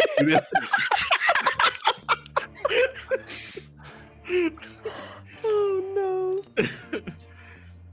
Oh god. But yeah, it's kind of late. I'm worried about Joe because he hasn't slept. I got a 4-hour nap in. And it sounds like you guys are going to go back to the city to talk to the goblins anyway. Talk to them goblins. I think this is a good place to stop. But yeah, thank you guys. Thank you for putting up with the rust and the nonsense. Can we see the map we didn't get to see? Yeah, can you go back to the map we didn't map? That's okay. Hold on. And I gotta drag some you guys out here. Oh wow. Why are you That's all you can do. I got it. No, I got it. Oh, God. I'm pinching and zooming, and every time I do, it just turns my token. But I got it working. I thought you were doing that to be fun, and I was like, that doesn't seem much. Yeah, I like saw you spinning yours too. Like, no, yeah, because I was like, I'll join. Interesting, because for it to do that for me, I have to hold shift. If you hold shift and pinch and zoom, does that change it? Oh, shift? Because for me, yeah, that does it. There you go. So weird. Somehow it's opposite. I don't know if shift just thinks it's being pressed. Jesus, stop. Well, the secret is to get batteries from my mouse. Gymnastics. This is what you guys both come to see. Tom was breakdancing. Gymnastics. Oh my god. How the heck? Yeah, this is the map. This is the crash train. Oh, now all I can do is zoom. I'm trying to join in and I can't make a turn. It just doesn't want you to have fun. Yeah, you're doing a little two-step. You're all right. Yeah. You know. All right. Oh, Keep it Maya up, has been Andy. killing me with her gifts lately as well. By the way, Yeah, she's killing it in the on Discord fire, chat for sure. Mhm. All right, I did find someone for us to raid. So notice, I don't know if you want to say if there's anything else you wanted to. Oh no, this is if off Lee and Dirty want to promote their stuff. Yeah. Always a pleasure. Dirty? Hell yeah. Come hang out with us on Wednesday nights. We run through Wild Beyond the Witchlight for the last little bit of it. They're in the last chapter. I've got 7 players. It's been fun, and they accidentally angered one of the big bads of the area, so it'll be fun. That's Wednesday nights at 7 p.m. Eastern, and then after that, as soon as this wraps up, which is probably in the near future, then we're running Fandover and Below the Shattered Obelisk. So we've got cool stuff lined up, and we also have Season of Ghosts for Pathfinder lined up for every other Mondays. And oh god, the animated reactives are almost finished. Coming together. Yeah. Oh, they're awesome. I can't wait to show them off. So Hell yeah. yeah. Look forward to it for sure. Amazing. Nice. Yeah, so over at Dice Lore every other Wednesday, we play Pulp Cthulhu at 10 Eastern. So after you're done watching Dirty, come over and watch us. Our investigators just got to London. So come hop on board at the beginning of the London chapter of Masks of Nyarlathotep. Then on Thursdays, we do D&D. A lot of real life stuff's been going on lately, so we haven't been playing a whole lot. But we're coming to the very end of a 5-year-long campaign. So. Whoa. Oh shit, that's Sick. awesome. Yeah. Yeah. Thank goodness to Kit for shooting or shouting you guys out every time, because Kid, I never used my I D4. appreciate it. Oh yeah, sure. We got a few D4s out there. You've been on fire all night, man. It's been like you've been 15 and up. killing It's it. great. What's that like? Anyway. There you go. I rolled a 2. What's that like? Who's gonna roll a random bumper back? Sorry, Foos. I couldn't. And I lost connection to the server. But anyway, that's a good time. That's a good sense to go. Foos, if you want to raid, I think Ford just showed me the door. We're good. Yeah, we're good. And tomorrow we have our premiere of Echoes of Ruin, which I'm very excited for. A fucking incredible cast. Very, very, very excited for that. So yeah, let's just spread the love. We're going to roll D5, which a part of me is wondering if that's supposed to be like roll the hive or something. I don't know.